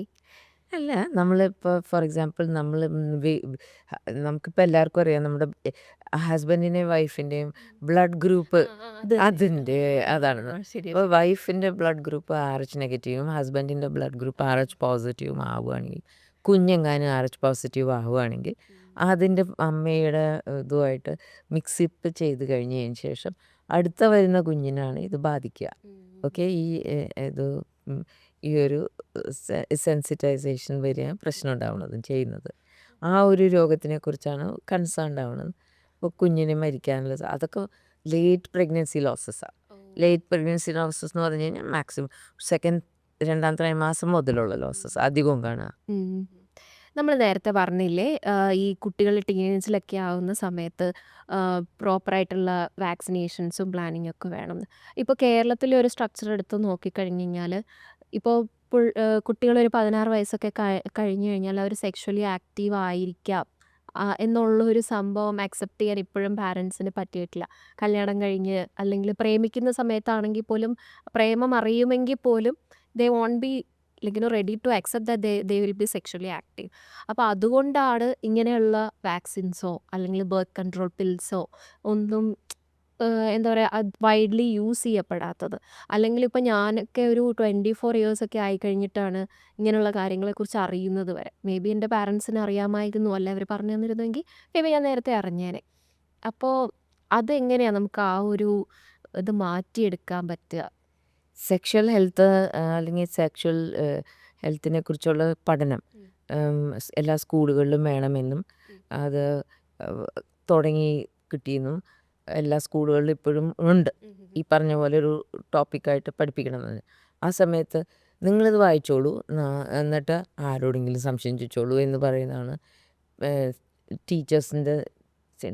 പിന്നെ അതിൽ നിന്ന് അബദ്ധവശത്തിൽ പോലും ഒരു ക്വസ്റ്റ്യൻ ഇടൂല, ക്വസ്റ്റ്യൻ വരില്ല. അപ്പോൾ അതും വെറുതെ പഠിപ്പിക്കുന്ന ഒരു വിഷയമായി. അതിൻ്റേതാണ് നമ്മുടെ നാട്ടിൽ കാണുന്ന ഈ ബുദ്ധിമുട്ടുകൾ. ആക്സെപ്റ്റിംഗ് ദറ്റ് അഡോളസെൻ്റ് കഴിഞ്ഞ് കഴിയുമ്പോൾ ക്യൂരിയോസിറ്റി ഉണ്ടെന്നും ഈ ക്യൂരിയോസിറ്റി എന്ന് പറഞ്ഞാൽ സെക്ഷൽ ക്യൂരിയോസിറ്റിയിലേക്കും പോകാമെന്നും പണ്ടത്തെ പോലെ എല്ലാവരും ഇങ്ങനെ അടച്ചു ഉറപ്പുള്ള ഒരു വീട്ടിൽ താമസിപ്പിച്ചിട്ടുള്ള ജീവിതമൊന്നും അല്ലെന്നും എല്ലാവരും അങ്ങോട്ടും ഇങ്ങോട്ടും എക്സ്പ്ലോർ ചെയ്യണതാണെന്നും ഒരുപാട് പേർക്ക് ഇപ്പോൾ ബോയ് ഫ്രണ്ട്സിനെയും എടാ, ഗേൾ ഫ്രണ്ട്സും എടാന്നോ എടീന്നോ എന്ത് പേരായിരുന്നെങ്കിലും ഡാ എന്നൊക്കെ വിളിക്കണം, അതൊക്കെ വളരെ കോമൺ ആണെന്നും എൻ്റെ ഫ്രണ്ട് ബോയ് ആണെന്ന് പറയുന്നതൊക്കെ തെറ്റല്ല എന്നൊക്കെ ഇപ്പം മനസ്സിലാക്കി തുടങ്ങിയിട്ടുണ്ട്. പക്ഷെ ഞങ്ങൾ അതിൻ്റെ വേറൊരു പത്രവും കാണുന്നുണ്ട്. എത്രയോ കാലങ്ങളിൽ വളരെ യങ് ഏജ് മദേഴ്സ് പ്രഗ്നൻ്റ് ആയിട്ട് വരും. 14 വയസ്സായി 9ാം ക്ലാസ്സിൽ പഠിക്കുന്ന എൻ്റെ മോളിപ്പോൾ പ്രഗ്നൻ്റാണ്. ഡോക്ടർ ഇവനാണ് അവളുടെ ക്ലാസ്സിൽ പഠിക്കണ 14കാരനാണ് ഗർഭമാക്കിയേക്കണേ, ബോയ് ഫ്രണ്ടാണെന്ന്. അതിൻ്റെ അമ്മയെ ആ ചെക്കൻ്റെ അമ്മയും വന്നിട്ടുണ്ടാവും, രണ്ടുപേരും കൂടിയാണ് വന്നേക്കണതുണ്ടാവും. അപ്പോൾ തോന്നും പറഞ്ഞ് കരഞ്ഞിരിക്കും. ഇപ്പം നിയമപ്രകാരം ഞാൻ പോലീസിൽ പറയണം, നിയമപ്രകാരം. പക്ഷെ എന്താണെന്ന് വെച്ചാൽ അത് പോക്സോ കേസാണ്. ഈ പോക്സോ കേസിൽ ഈ ശിക്ഷ വെക്കില്ല, ആ 14കാരന് മാത്രമേ ഉള്ളൂ ശിക്ഷ എന്ന് പറഞ്ഞു കഴിഞ്ഞാൽ. അവനെ ഇതിലാണ് എന്താ പറയുക, ഈ മറ്റേ ജൂനൈൽ ജസ്റ്റിസിലാണ്, സിസ്റ്റത്തിൽ കൂടെയാണ് അവൻ്റെ. ഓക്കെ, അവിടെ പോയി ഡിക്ലെയർ ചെയ്യുമ്പോൾ ഉണ്ടാവണ എന്താ ഉണ്ടാവുമ്പോൾ അവിടെ ഈ കുട്ടി പയ്യൻ ഇത് ഈ പെണ്ണിൻ്റെ പേരും പുറത്തേക്ക് വരും. ഇതെല്ലാം അറിയും, വിച്ച് ഈസ് നോട്ട് ആ പേരൻസിന് വേണ്ട. രണ്ട് അമ്മമാരും കാണും, 10-36 വയസ്സുള്ള അമ്മമാരും ഒക്കെ ആയിട്ട് വന്നായിരിക്കും ഇരിക്കുന്നുണ്ടാവുക. ചിലപ്പോൾ ഒരു 10-40 വയസ്സുള്ള വളരെ യങ്ങായിട്ട് നിൽക്കണ ഒരു ഏതപ്പാ പരമ്പരമായിട്ട് നിൽക്കണ അമ്മമാരായിരിക്കും വന്ന് നിൽക്കണേ. അവർ രണ്ടുപേരും കരയുണ്ടാവും. ഈ ചെക്കനും പെണ്ണും അപ്പോഴും കരച്ചിലൊന്നും ഉണ്ടാവില്ല. ബിക്കോസ് അതിൻ്റെ വ്യാപ്തിയൊന്നും മനസ്സിലാവുന്ന പ്രായമൊന്നും അല്ല അവർ. അതെ അതെ അതെ അണ്ടർസ്റ്റാൻഡ് ഈ ക്യൂരിയോസിറ്റി. അപ്പോൾ അപ്പോഴൊക്കെയാണ് ഞാൻ ഭയങ്കരമായിട്ട് സങ്കടപ്പെടുക. നിയമം മാറ്റേണ്ട സമയം കഴിഞ്ഞു. ഓക്കെ, സെക്ഷുവൽ അവയർനെസ്സിന് സെക്ഷുവൽ തെറ്റാണെന്നല്ല പറയേണ്ടത്. പഠിപ്പിച്ചു കൊടുക്കേണ്ട സൊസൈറ്റിക്കും ബാധ്യതയാണ്, ടീച്ചേഴ്സിന് ബാധ്യത, പേരൻസിന് ബാധ്യതയാണ്, ഞങ്ങളെപ്പോലുള്ള ഡോക്ടേഴ്സിന് ബാധ്യതയാണ്, പിന്നെ സൊസൈറ്റിയുടെ കാഴ്ചപ്പാടിന് ബാധ്യതയുണ്ട്. ഇതെല്ലാം വേണ്ടതാണ്. അതുകൂടാതെ കോൺട്രസെപ്ഷൻ എന്ന് പറഞ്ഞൊരു വലിയൊരു വിഭാഗമുണ്ട്. അതായത് ഗർഭനിരോധന മാർഗങ്ങൾ. അത് ഞങ്ങൾക്കറിയാമെന്ന് പറയണ്ട. എന്നാൽ ഈ 14 15 ഒന്നും ഗർഭമായിട്ട് വരില്ല. അണ്ടർസ്റ്റാൻഡ്? അതെ അതെ ഞങ്ങൾക്കറിയില്ല. അപ്പം അങ്ങനത്തെ അറിയാൻ പാടില്ലായ്മ തന്നെയാണ് ഇതിൻ്റെ ഏറ്റവും വലിയ ദോഷം. അവരെയൊക്കെ പഠിപ്പിച്ചു കൊടുക്കേണ്ട സൊസൈറ്റിയുടെ മാത്രമല്ല, ഗവൺമെൻറ്റിൻ്റെയും കൂടി ബാധ്യതയാണ്. ഇതൊക്കെ അവർക്കൊക്കെ റീച്ച് വേണമെന്ന്. അപ്പോൾ നമുക്ക് ദന്ത ഡോക്ടറെ കാണാൻ പോണ പോലെ ഈസി ആയിട്ട് വന്ന് നമ്മൾക്ക് ഒരു റീപ്രൊഡക്റ്റീവ് ഡോക്ടറിനെ കാണാൻ പറ്റണം. ഞങ്ങൾ എങ്ങനെയാണ് ചെയ്യണത്, ഞങ്ങൾ ആക്റ്റീവാണ് സെക്ഷുവലി എന്ന് പറയാനായിട്ട് മറ കൂടാതെ പറയാൻ പറ്റണം. പേരൻസ് കൊണ്ടുവന്നിട്ട് പേരൻസ് ഞങ്ങൾ മാറ്റി വെക്കാം, ഡോക്ടർ സംസാരിച്ചോളൂ എന്ന് വേണമെങ്കിൽ പറയാം. അതെ അതെ അതൊരു ബുദ്ധിയുള്ള പേരൻസ് അങ്ങനെ തന്നെ ചെയ്യണം. ശരിയാ. എൻ്റെ മുറിക്കകത്ത് നിന്നിട്ട് അമ്മയും മറ്റേ അമ്മയും കൂടി അടിയിടുന്ന കണ്ടിട്ടുണ്ട്. കാരണം നിൻ്റെ വളർത്ത് ദോഷമാണ്, ആരാരെയാണ് ഇടിയിടിക്കുന്നത്, നമുക്ക് സങ്കടം തോന്നും. സത്യമാണ്. അപ്പം ഞാൻ പറയാം, അങ്ങനെ നിങ്ങളിവിടെ വഴക്കിടാനുള്ളതാണെങ്കിൽ ഇപ്പം ഞാൻ പോലീസിനെ വിളിക്കുന്നത്. വഴക്ക് എന്നും പറഞ്ഞു നിർത്തും. ഞാൻ പോലീസിനെ അറിയിക്കുമെന്ന് വെച്ച് കഴിഞ്ഞാൽ ഇല്ല, ഞാൻ കത്ത് കൊടുത്ത് ഗവൺമെൻറ് സർവീസിലേക്ക് അയക്കും, ഗവൺമെൻറ് ഹോസ്പിറ്റലിലേക്ക് അയക്കും. എന്നിട്ട് അവരോട് പറയും, നിങ്ങളെ ഞാൻ അറിയിക്കാതിരിക്കുകയാണ്. അണ്ടർസ്റ്റാൻഡ്? നിങ്ങൾക്ക് മാർഗങ്ങൾ ഇങ്ങനെയൊക്കെ ഉണ്ട്, ഇതൊക്കെയാണ് ചെയ്യേണ്ടത്. മനസ്സിലായി. ഈ കോൺട്രസെപ്റ്റീവ്സ് ഒക്കെ എല്ലാം എഫക്റ്റീവ് ആകണം എന്നില്ലല്ലോ. പക്ഷേ ലൈക്ക് ദർ ആർ കേസസ്, അതായത് ഇപ്പോൾ മോർണിംഗ് ആഫ്റ്റർ പില്ലൊക്കെ മോർണിംഗ് ആഫ്റ്റർ ഫീലൊക്കെ വളരെയധികം ഫെയിലിയർ ഉള്ളത്.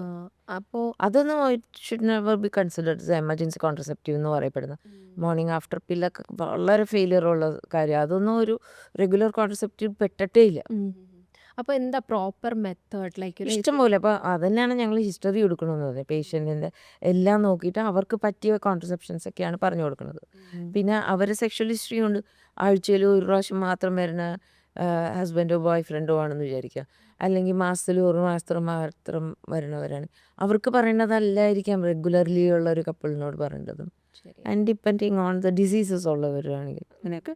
അപ്പോൾ ഞങ്ങൾക്ക് ഞങ്ങൾക്ക് അതിന് ട്രേ ആണ് പറയുക. ഞങ്ങൾ ട്രേയിൽ പല സാധനങ്ങൾ വെച്ചിട്ടുണ്ട്, അതിൽ നിന്ന് അപ്രോപ്രിയേറ്റ് ആയിട്ട് നമുക്ക് ഡിസ്കസ് ചെയ്യാണ് വേണ്ടത്. പക്ഷെ പീപ്പിൾ ആർ ലൈക്ക് ജനറലി ആണ് എല്ലാം അതല്ല, ശരിയല്ല അത്. ശരിയാ. ഈ ബർത്ത് കൺട്രോൾസിന് ഭയങ്കരമായിട്ട് സൈഡ് എഫക്ട്സ് ഉണ്ടെന്ന് പൊതുവേ കണ്ടിട്ടുണ്ട്.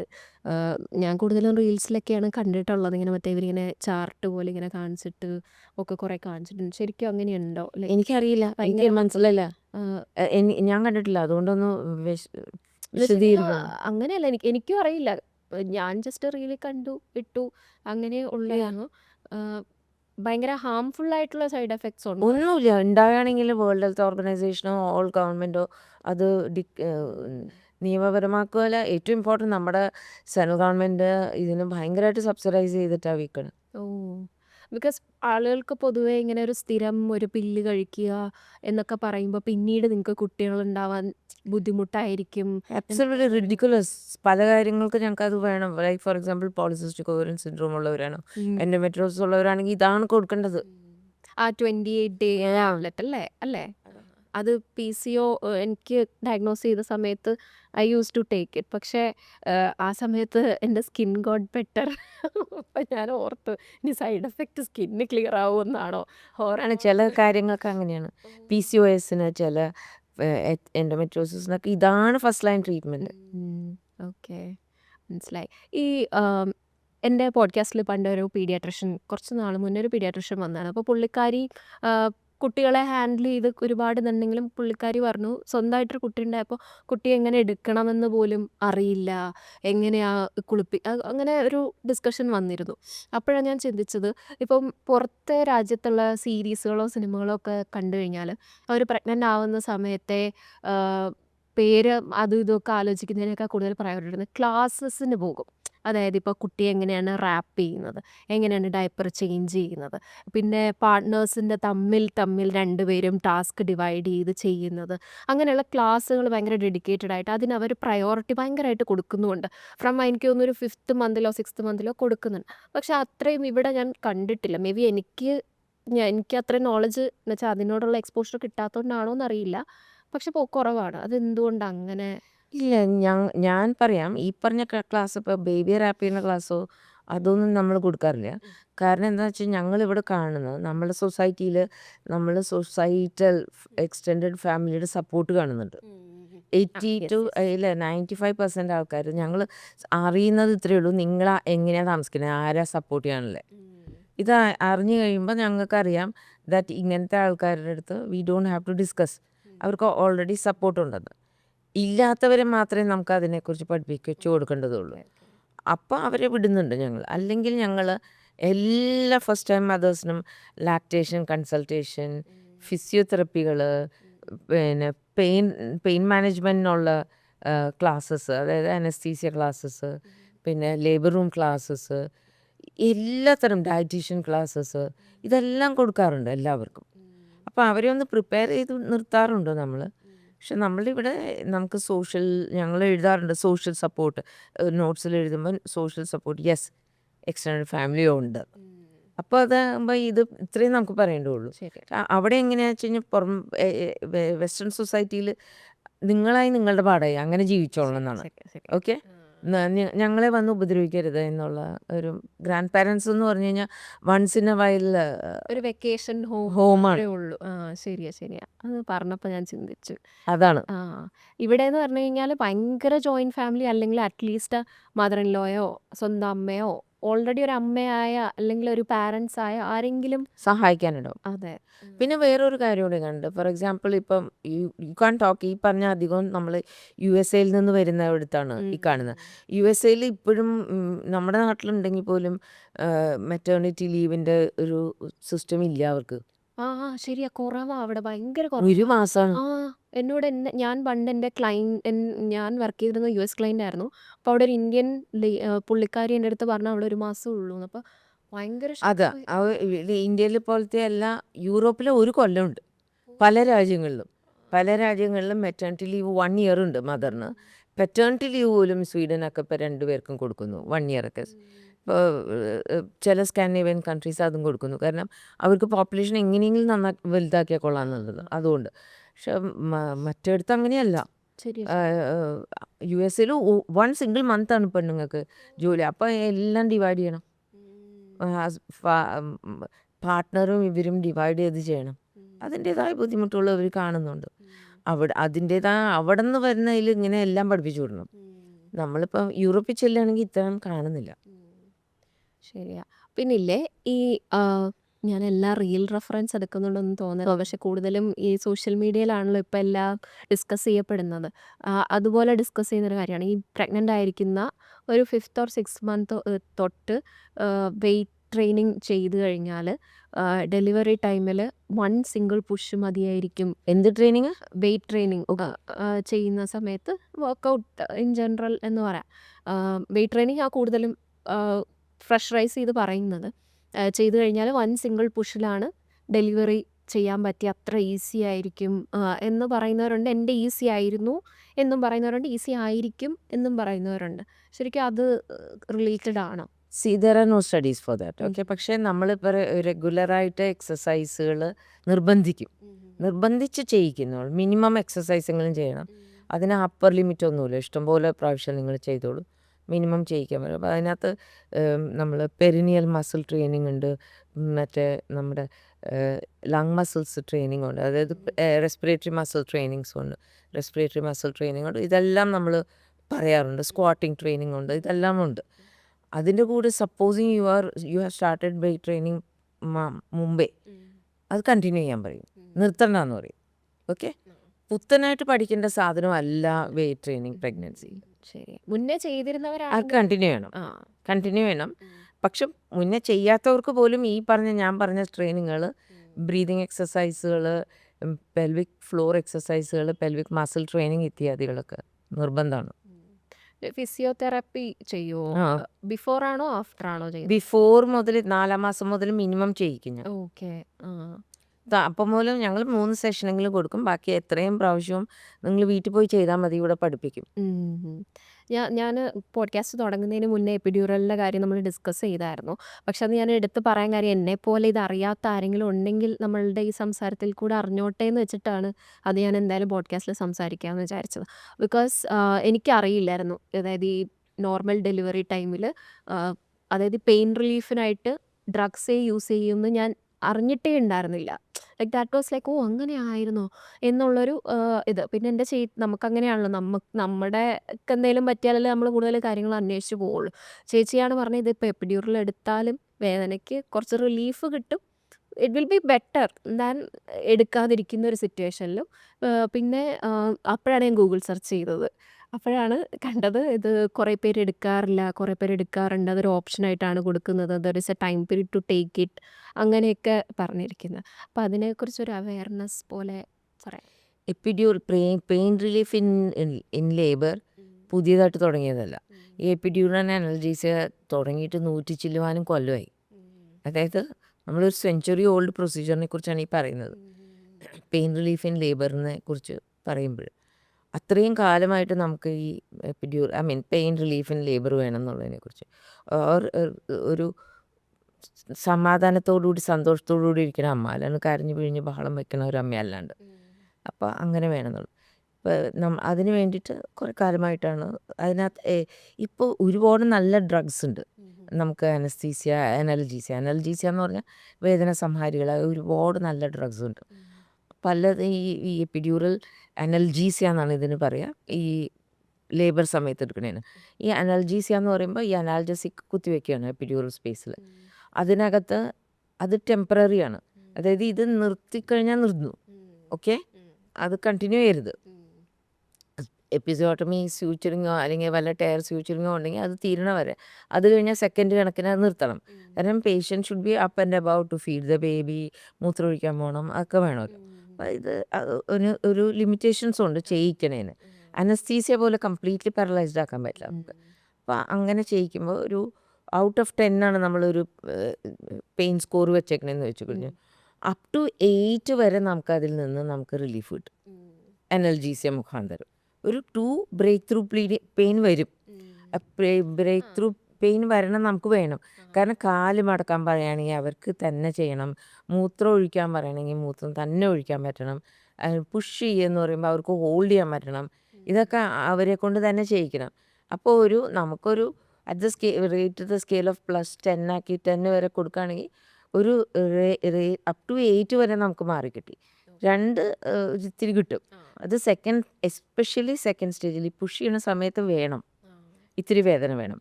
അതിന് നമ്മൾ പുഷ് ചെയ്യാനും പറ്റുള്ളൂ, ആ ഫീല് വരുള്ളൂ. നമുക്ക് something is there, I have to push it out എന്നുള്ളൊരു ഫീൽ വരുള്ളൂ. അപ്പോൾ അതൊക്കെ വേണം എന്നുള്ളത് തന്നെയാണ് എപ്പിഡ്യൂറൽ അനൽജീസിയെ കുറിച്ച് പറയുന്നത്. എപ്പിഡ്യൂറൽ അനൽജീസിയ വളരെ പോപ്പുലറാണ്. ഞങ്ങളുടെ ഹോസ്പിറ്റലിൽ എടുക്കുന്നവരുടെ എണ്ണം വളരെ വളരെ വളരെ കൂടുതലാണ്. പക്ഷേ അതിൻ്റെ ഒപ്പം തന്നെ ഞങ്ങൾ നൈട്രസ് ഓക്സൈഡ്, ഓക്സിജൻ ഗ്യാസ് മിക്സും കൊടുക്കാറുണ്ട്. അതും കൊടുക്കും. വേണ്ട, ഇപ്പം എപ്പിഡ്യൂറലിനെ കുറിച്ച് എത്രയായാലും ചില വീട്ടുകാർ വേണ്ട വേണ്ട എന്ന് വാശി പിടിക്കും. അപ്പോൾ എന്താണ് അവരറിഞ്ഞിട്ടാണോ എന്നൊന്നും അറിയില്ല. അപ്പോൾ അറിയാത്ത ആൾക്കാരായിരിക്കും അങ്ങനെ പറയണത്. അങ്ങനെയാണെങ്കിൽ ഇതും കൊടുക്കും. പാവം പെൺകുട്ടി കരഞ്ഞോളണം എന്ന് നിർബന്ധമുള്ള വീട്ടുകാരുണ്ട്. അണ്ടർസ്റ്റാൻഡ്? അപ്പം എനിക്ക് ചിന്തിക്കുന്ന ആൾക്കാർ ഒന്നുമില്ലെങ്കിൽ അവർ പ്രോപ്പർ നോളജ് അല്ല, അവർക്ക് ഒട്ടും എമ്പത്തി ഇല്ലാന്ന് തോന്നാറുണ്ട്. ശരിയാ. വേദന കുറയാൻ പറ്റുമെങ്കിൽ അതല്ലേ എപ്പോഴും നല്ലത്. ഡോക്ടേഴ്സ് ഒന്നും അറിയാതെ പറയില്ലല്ലോ, ഹാനികരമായിട്ടുള്ളൊരു സാധനമൊന്നും ഇല്ലല്ലോ, പറയാൻ പാടില്ലല്ലോ. അതെ അതെ അതെ. ഓടിച്ചാടി നടക്കുകയാണ് എപ്പിഡ്യൂറൽ അനൽജീസിയ എടുത്തവരും സിസേറിയൻ ചെയ്തേക്കുന്ന ആൾക്കാരും ഒക്കെ തുള്ളിച്ചാടി നടക്കണം. അവരൊക്കെ ചെയ്തേക്കണ തെറ്റാണെന്ന് പറയാൻ പറ്റില്ലല്ലോ. ശരിക്കും ഈ സുഖപ്രസവം എന്ന് പറഞ്ഞൊരു സംഭവം ഉണ്ടോ? ഇല്ല. ഇത് സുഖപ്രസവം എന്ന് നാച്ചുറൽ ബർത്തിന് പറയണത് എന്തിനാന്ന് പോലും എനിക്കറിയില്ല. സുഖപ്രസവമൊന്നുമല്ല, ആര് സുഖിച്ചിട്ടില്ല ഇതുവരെ പ്രസവിച്ച്. പക്ഷേ പ്രസവ വേദന എന്ന് പറഞ്ഞാൽ അതിഗംഭീരമായ വേദന തന്നെയാണ്. എന്നെപ്പോലുള്ളവർ, എൻ്റെ അമ്മോ, ഞാൻ എൻ്റെ മോനെ പ്രസവിച്ച കാലം മുതൽ അനുഭവിച്ചത് ഒരു ദിവസം പോലും മറക്കാനായിട്ട് എൻ്റെ പേഷ്യൻസ് സമ്മതിച്ചിട്ടില്ല. കാരണം ഞാൻ ദിവസവും കാണണല്ലേ, ഇത് തന്നെയായിരുന്നല്ലോ ഞാനും എന്നുള്ള ഫീലാണ്. Understand. So it's not there. പിന്നെന്താ നാച്ചുറൽ ബർത്തിന് മലയാളം പദം കറക്റ്റായിട്ട് കിട്ടാത്തത് കൊണ്ടായിരിക്കാം ഈ സുഖപ്രസവം എന്ന് എഴുതി വെച്ചതെന്ന് തോന്നുന്നു. പിന്നെ ഒരു കാര്യം ഞാൻ പറയാം കേട്ടോ, ഈ ഞാനല്ലെങ്കിൽ എൻ്റെ പ്രൊഫഷണൽ പോലെ അല്ലാത്തവർക്ക് അവർ മറന്നു പോകും. ചാടിക്കയറി അവർ ഓടി നടക്കണം. അവർ ആ വേദന ചൊല്ലിയൊന്നും അടുത്ത കുട്ടി വേണ്ടാന്നൊന്നും വെക്കണില്ല. ശരിയാ, ശരിയാ. പക്ഷെ എന്നാലും എപ്പോഴും എൻ്റെ ചേച്ചി പ്രഗ്നൻ്റ് ആയിരിക്കുന്ന സമയത്ത് പറഞ്ഞേ പ്രഗ്നൻ്റ് ആവുന്നില്ല എന്ന് ചോദിച്ചോട്ടെ ഡെലിവറി കഴിഞ്ഞോണ്ട് വേണമെങ്കിൽ മതി കേട്ടോ. അതിപ്പോ ഒരു കൊല്ലം കഴിയുമ്പോൾ മാറും. അത് ശരിയാ, ശരിയാ, അത് ശരിയാ, ശരിയാ. ഇപ്പൊ ഡെലിവറി ചെയ്ത ഉം. കുട്ടിയുടെ ചേച്ചി ആയതുകൊണ്ടാണ് she just says now relief വേണ്ട എന്നുള്ളത്. ഇനി വരും, അതെ. അതൊക്കെ മറക്കും, എല്ലാവരും മറക്കും. ആ. പക്ഷെ ഞാൻ എപ്പോഴും ക്യൂരിയസ് സുഖപ്രസവം എന്ന് പറഞ്ഞാൽ ആരും ഇന്നേ വരെ ഈ വേദനയില്ലാന്നോ ഭയങ്കര സുഖമാണെന്നോ പറഞ്ഞ് ഞാൻ കേട്ടിട്ടേ ഇല്ല. പക്ഷെ എന്തിനാണ് ഈ സുഖപ്രസവം? അല്ല, എല്ലാവരുടെയും at the end of the day കിട്ടുന്ന ട്രോഫി ചില്ലറിയല്ല, ഉം. ഭയങ്കര സന്തോഷമുള്ള ഒരു ട്രോഫി അത്. ആയി. അത് സത്യമാ, അത് സത്യമാ. ആ ഈ എഫേർട്ടിന് നമുക്ക് ഉണ്ട്. ഇപ്പം മദേഴ്സ് ഡേ എന്ന് പറഞ്ഞ് നമ്മൾ എടുക്കുന്ന ഈ ഒരു വ്യക്തിബന്ധമാണ് അമ്മയായിട്ട് നമുക്ക് മരിക്കുള്ളത്. ആ ഡെലിവറി കഴിഞ്ഞിട്ട് കുഞ്ഞിനെ ആദ്യം കൊണ്ട് ബോഡി അതല്ല, തിരിച്ച് ഈ എന്തോ ഒരു അമ്മ മക്കൾ ബന്ധം. നമ്മളിപ്പോൾ അമ്മ മരിച്ചു പോയി കഴിഞ്ഞ് കഴിഞ്ഞാൽ, ഇപ്പോൾ എൻ്റെ അമ്മയൊക്കെ മരിച്ചതാണ്, എന്നാലും എനിക്ക് എൻ്റെ അമ്മയുടെ ഓർമ്മകളും അമ്മയുടെ ഇതും ഭയങ്കര ഫീലാണ്. അത് ആലോചിക്കുമ്പോൾ എപ്പോഴും നല്ലതേ തോന്നും. അപ്പോൾ നമ്മളുടെ മരണം വരെ നമ്മളത് കൊണ്ടു നടക്കും. എവിടെയെങ്കിലും പോയി എന്തെങ്കിലും പറ്റിയാൽ അമ്മ ഉണ്ടല്ലോ, അമ്മ എത്ര തെറി കേട്ടാലും അമ്മ വഴക്ക് പറഞ്ഞാലും അവസാനം അമ്മ ഉണ്ടല്ലോ. ആണ്. ഇപ്പം ഞാൻ പറഞ്ഞ പോലെ ഈ പോക്സോ കേസുകൾക്ക് മുഖാന്തരപ്പെടുന്ന കേസുകളൊക്കെ വരുമ്പോഴും ഈ അമ്മമാരാണ് ഓടി വരുന്നത്. ഒരു അച്ഛന്മാരും വരുന്ന കണ്ടിട്ടില്ല. നിലവിളിച്ചും കരഞ്ഞുകൊണ്ടും കരഞ്ഞും കഷ്ടപ്പാടുകളും പറഞ്ഞുകൊണ്ടും വരണം അമ്മമാരാ. അതെ, അതെ. എന്ന് വെച്ച് കഴിഞ്ഞാൽ ഞാനൊക്കെ കണ്ടിട്ടുണ്ട് എൻ്റെ അമ്മയുടെയൊക്കെ സ്വർണവും എല്ലാം ഇങ്ങനെ പണയം വെച്ചും വിറ്റും അതും എടുത്തും ഞങ്ങളെ പഠിപ്പിക്കാനും വീട്ടിലെ കാര്യങ്ങൾ നടത്താനും അതൊക്കെ അമ്മമാരെ അത്രയും സാക്രിഫൈസ് ചെയ്ത്. എൻ്റെ അച്ഛൻ മോശക്കാരനായിരുന്നു എന്നോ അങ്ങനല്ല പറയുന്നത്, പക്ഷേ ഭയങ്കരമായിട്ട് സെൽഫ്ലെസ് ആയിട്ട് സ്നേഹിക്കുന്നത് അമ്മമാരാ. അത് എന്തൊക്കെ പറഞ്ഞാലും ഇപ്പം എൻ്റെ മദർ ഇൻ ലോ പുള്ളിക്കാരിക്ക് കുറച്ച് സുഖമില്ലാതിരിക്കുക, പക്ഷെ എന്നാലും ഞങ്ങൾ വീട്ടിൽ ചെല്ലുമ്പോൾ എങ്ങനെയും നല്ല ഭക്ഷണം ഉണ്ടാക്കി തരണം എന്ന് വെച്ചാൽ അതൊക്കെ ചിന്തിക്കണമെങ്കിൽ ബിയോണ്ട് എന്തോ ഒരു സ്നേഹം വേണം, അല്ലെങ്കിൽ പറ്റില്ല. സത്യം. അപ്പം ഞാൻ ഇങ്ങനെ ചിന്തിച്ചിട്ടുണ്ട് ഈ മദേഴ്സ് ഡേയുടെ അന്ന് ആകുമ്പോൾ മാത്രം എന്താ നമ്മൾ ഇത്രയും ചിന്തിക്കുന്നേ ഈ ഒരു കാര്യത്തെക്കുറിച്ച്. അങ്ങനെ നോക്കുമ്പോൾ മദേഴ്സ് ഡേ വെക്കുന്നത് നല്ലതാണ്, അന്നെങ്കിലും ചിന്തിക്കുന്നുണ്ടല്ലോ എന്ന് പറയാം. അല്ല, സത്യം പറയുകയാണെങ്കിൽ അച്ഛനെക്കുറിച്ചുള്ള കവിതകളെക്കാട്ടിലും കൂടുതൽ കവിതകൾ ഒക്കെ എഴുതിയിരിക്കുന്നതും കഥകൾ എഴുതിയിരിക്കുന്നതും ഒക്കെ അമ്മയെക്കുറിച്ചാണ്. ഇപ്പം ഏത് റിലീജനിൽ എടുത്തു നോക്കിയാലും ഇപ്പം ഈ ടെക്സ്റ്റ് ബുക്ക് ഫോളോ ചെയ്യുന്ന റിലീജൻസില്ലേ, അവർക്കൊക്കെ അമ്മയുടെ ഡെഫിനിഷൻസ് വളരെ ഹൈ ആണ്. ബുക്ക് റിലീജൻസ് എന്ന് പറയപ്പെടുന്ന അബ്രഹാമിക് റിലീജൻസിൽ വളരെ വലിയ വ്യാഖ്യാനങ്ങളാണ്. ഹിന്ദുയിസത്തിൽ ഒരു സ്ക്രിപ്ചർ പറയാൻ പറ്റൂലെങ്കിലും മാതാവിനെക്കുറിച്ച് നല്ല വ്യാഖ്യാനങ്ങൾ പല പുസ്തകങ്ങളിലും ഉണ്ട്. അപ്പം ഇതെല്ലാം ഉണ്ടെങ്കിലും പലപ്പോഴും അമ്മ ചൂല. അതെ, ഓക്കെ, ഇത്രയും നിലവാരം ഇല്ല അമ്മയ്ക്ക്. തട്ടിക്കളിക്കും, അതാണ്. വില കുറച്ച് കുറയും. ഈ പറഞ്ഞ പോലെ അമ്മ അത്രയൊക്കെ ചെയ്തു എന്ന് അറിയണമെങ്കിൽ നമുക്ക് ഒരു ലെവലെത്തണം. സത്യം. അപ്പോഴാണ് മനസ്സിലാവണത് ഈ അമ്മമാർ ഇത്രയൊക്കെ ചെയ്തു അല്ലേ എന്നുള്ളത്. സത്യവാ. എന്ന് വെച്ച് കഴിഞ്ഞാൽ പിന്നെ ഞാൻ എൻ്റെ ജീവിതത്തിൽ ഏറ്റവും റിഗ്രറ്റ് ചെയ്തിട്ടുള്ളത് അമ്മയോടും അച്ഛനോടും തർക്കിച്ച് സംസാരിച്ചതോ അവരോട് ഭയങ്കര ഹേർട്ട്ഫുള്ളായിട്ട് സംസാരിച്ചിട്ടുള്ള കാര്യങ്ങളോ. പിന്നെ കല്യാണം കഴിഞ്ഞിട്ടാണ് ഞാൻ ഒറ്റയ്ക്ക് നിൽക്കാൻ തുടങ്ങിയത്. അപ്പോഴാണ് ഭക്ഷണം തന്നെ ഉണ്ടാക്കി കഴിക്കാനും ഒക്കെ, അല്ലെങ്കിൽ പാർട്ട്ണറിൻ്റെ കൂടെ ആയാലും എങ്ങനെയായാലും. അപ്പോൾ മറ്റേത് രാവിലെ എഴുന്നേറ്റ് വരുമ്പോൾ ചായയുണ്ട്, ഭക്ഷണമുണ്ട്, അന്ന് ഇത്ര വിലയൊന്നും ഇല്ലായിരുന്നു. ഇപ്പോൾ ചിന്തിക്കുമ്പം അമ്മയോട് പറയുന്നത് തോരനോ, ഇന്ന് ഉപ്പുമാവോ പുട്ടോ, ഇപ്പോൾ ഉപ്പുമാവും പുട്ടോ ഏറ്റവും വെക്കുന്നത് ഞാനാ. അപ്പം അപ്പോഴാണ് നമുക്ക് മനസ്സിലാവുന്നത് അവരുടെ വില എന്ന് വെച്ച് കഴിഞ്ഞാൽ അവർ ഇതുപോലെ ഉറക്കം സാക്രിഫൈസ് ചെയ്ത് രാവിലെ എഴുന്നേറ്റ് അവർ കഴിക്കാതെ നിന്ന് നമുക്ക് ഭക്ഷണം ഉണ്ടാക്കി നമ്മളും കഴിച്ചു കഴിഞ്ഞിട്ടായിരിക്കും അവർ കഴിക്കുന്നത്. അങ്ങനെയൊക്കെ ഉള്ളത് നമ്മളത് നീ ഒരു അമ്മയാവുമ്പോൾ നീ ഒരു കല്യാണം കഴിയുമ്പോഴേ പഠിക്കുള്ളൂ എന്ന് പറയുന്നത് സത്യമാണ് ഭയങ്കരമായിട്ട്. ശരിക്കും ചിലപ്പോൾ ഇപ്പോഴൊക്കെ എനിക്കറിയില്ല, ഞാൻ ഇടയ്ക്ക് പണ്ടൊക്കെ ട്രെയിൻ യാത്ര ചെയ്തിട്ടുണ്ട്. അപ്പോൾ കാണാറുണ്ട്, യാത്രകളിൽ കാണാറുണ്ട് ഈ പല ജോലിക്കും പോയി വരുന്ന സ്ത്രീകൾ, ദൂരെ നിന്ന് വരുന്നവർ, അവർ ബാഗുണ്ട്, പിന്നെ ഒരു ചെറിയ പേപ്പർ വിരിച്ചിട്ട് കഷ്ണം തോരനുള്ള ഇതൊക്കെ ശരിയാ ശരിയാ. ട്രെയിനിനകത്ത് ബോഗിക്കകത്തിരുന്ന് ലേഡീസ് കമ്പാർട്ട്മെൻറ്റിലിരുന്ന് അവർ വീട്ടിലേക്ക് ഇറങ്ങാൻ നേരത്തേക്ക് ഇതൊക്കെ റെഡിയായി കഴിഞ്ഞു. ഇതൊക്കെ കൊണ്ടിട്ടാണ് അവർ ചെല്ലണത്. അവർ ആ സമയം പോലും അവർ ഇനി വീട്ടിൽ ചെന്നിട്ട് വേണം ഇതൊക്കെ വെച്ച് കുടിച്ചിട്ട് വേണം ബാക്കി എല്ലാവരും വിളമ്പാനും. അന്നേരം അവിടെ കുറ്റം പറയല്ല, പക്ഷെ ഭർത്താവ് എന്ന് പറഞ്ഞാൽ നമ്മുടെ നാട്ടിൽ വളർത്തുന്നത് അങ്ങനെയാണ്. അവരിതൊന്നും അറിയേണ്ട കാര്യമില്ല. അവർ ചായപ്പൊടി മേടിച്ചുകൊണ്ട് വന്നോളൂ, അത് വന്നോളൂ എന്ന് പറഞ്ഞാൽ അത് മേടിച്ച് കൊണ്ടുവച്ചാൽ മതി. ഇനി അഥവാ മറന്നു എന്ന് പറഞ്ഞു കഴിഞ്ഞാലും എക്സ്ക്യൂസ്ഡ്. പക്ഷേ ഇങ്ങനെയൊന്നും അത്യാവശ്യമില്ല. അത് എന്നിട്ട് അവർ വന്ന് തുറന്ന് കഴിക്കണതൊക്കെയാണ് കാണുന്നത്. ഇവർ ജോലിക്കും പോയി, മക്കളുടെ കാര്യവും നോക്കി, അതിനിടയിൽ ഇതെല്ലാം ചെയ്യണതിൻ്റെ ഇടയിൽ അവരുടെ ഹോംവർക്കും നോക്കി കുറേയധികം സഫർ ചെയ്ത്. ഈ കേരളത്തിൻ്റെ മലയാളികളുടെ നമ്പർ വൺ എന്നൊക്കെ എല്ലാ ചാനലുകാരും അവരും ഇവരൊക്കെ പറയുമ്പോൾ ഞാൻ എപ്പോഴും വിചാരിക്കാറുണ്ട് ഇതിൻ്റെ ഏറ്റവും പുറകിലുള്ള ഫോഴ്സ് എന്താണെന്ന് വെച്ച് കഴിഞ്ഞാൽ ഇവിടുത്തെ വിമൻ ഫോഴ്സാണ്. അവർ ജോലിക്ക് ഇന്നോ ഇന്നലെയോ അല്ല അവർ ജോലിക്ക് എടുത്തു തുടങ്ങിയാണ്. എൻ്റെ തലമുറ മുതൽ കംപ്ലീറ്റ്ലി ജോലി. എൻ്റെ ടീച്ചേഴ്സൊക്കെ എൻ്റെ മുമ്പിലെ തലമുറയാണ്. അന്തകാലം മുതൽ ജോലിക്ക് വില വെച്ച് കൊടുത്തിരുന്നതും ജോലിക്ക് പോയിരുന്നതും വിദ്യാഭ്യാസം കൊണ്ട് നന്നാവാൻ ശ്രമിച്ചിരുന്നു. മക്കളെയും ആ തലമുറകളെയും നന്നാക്കാൻ തുടങ്ങിയതും അതൊക്കെ ഉണ്ട് അവർ. അങ്ങനെ വരുമ്പോൾ അവരുടെ സാക്രിഫൈസാണ് നമ്മളുടെ ഇന്നത്തെ നമ്പർ വൺ. സത്യം സത്യം. പിന്നെ അന്ന് അവർ ജോലിക്ക് പോയി എഡ്യൂക്കേഷൻ കൊണ്ട് രക്ഷപ്പെടാൻ അല്ലെ എംപവർമെന്റ് കൊണ്ടുവരാൻ നോക്കിയത് കൊണ്ടാണ് ഇന്നൊക്കെ എൻ്റെ തലമുറയ്ക്ക് കുറേയും കൂടി സുഖങ്ങൾ അനുഭവിക്കാൻ അല്ലെങ്കിൽ എൻ്റെയൊക്കെ ഒച്ച ഉയർത്താൻ കുറേയും കൂടി നന്നായിട്ട് പറ്റുന്നത്. നമ്മളുടെ ആ മുന്നേ അമ്മമാരും അമ്മയുടെ അമ്മമാരും ഒക്കെ കഷ്ടപ്പെട്ട് വന്ന വഴികളിൽ കൂടി തന്നെയാണ്. സത്യമായിട്ടും അതെ. ഭയങ്കര ഗ്രേറ്റ്ഫുൾ ആയിട്ട് ഫീൽ ചെയ്യുന്നു.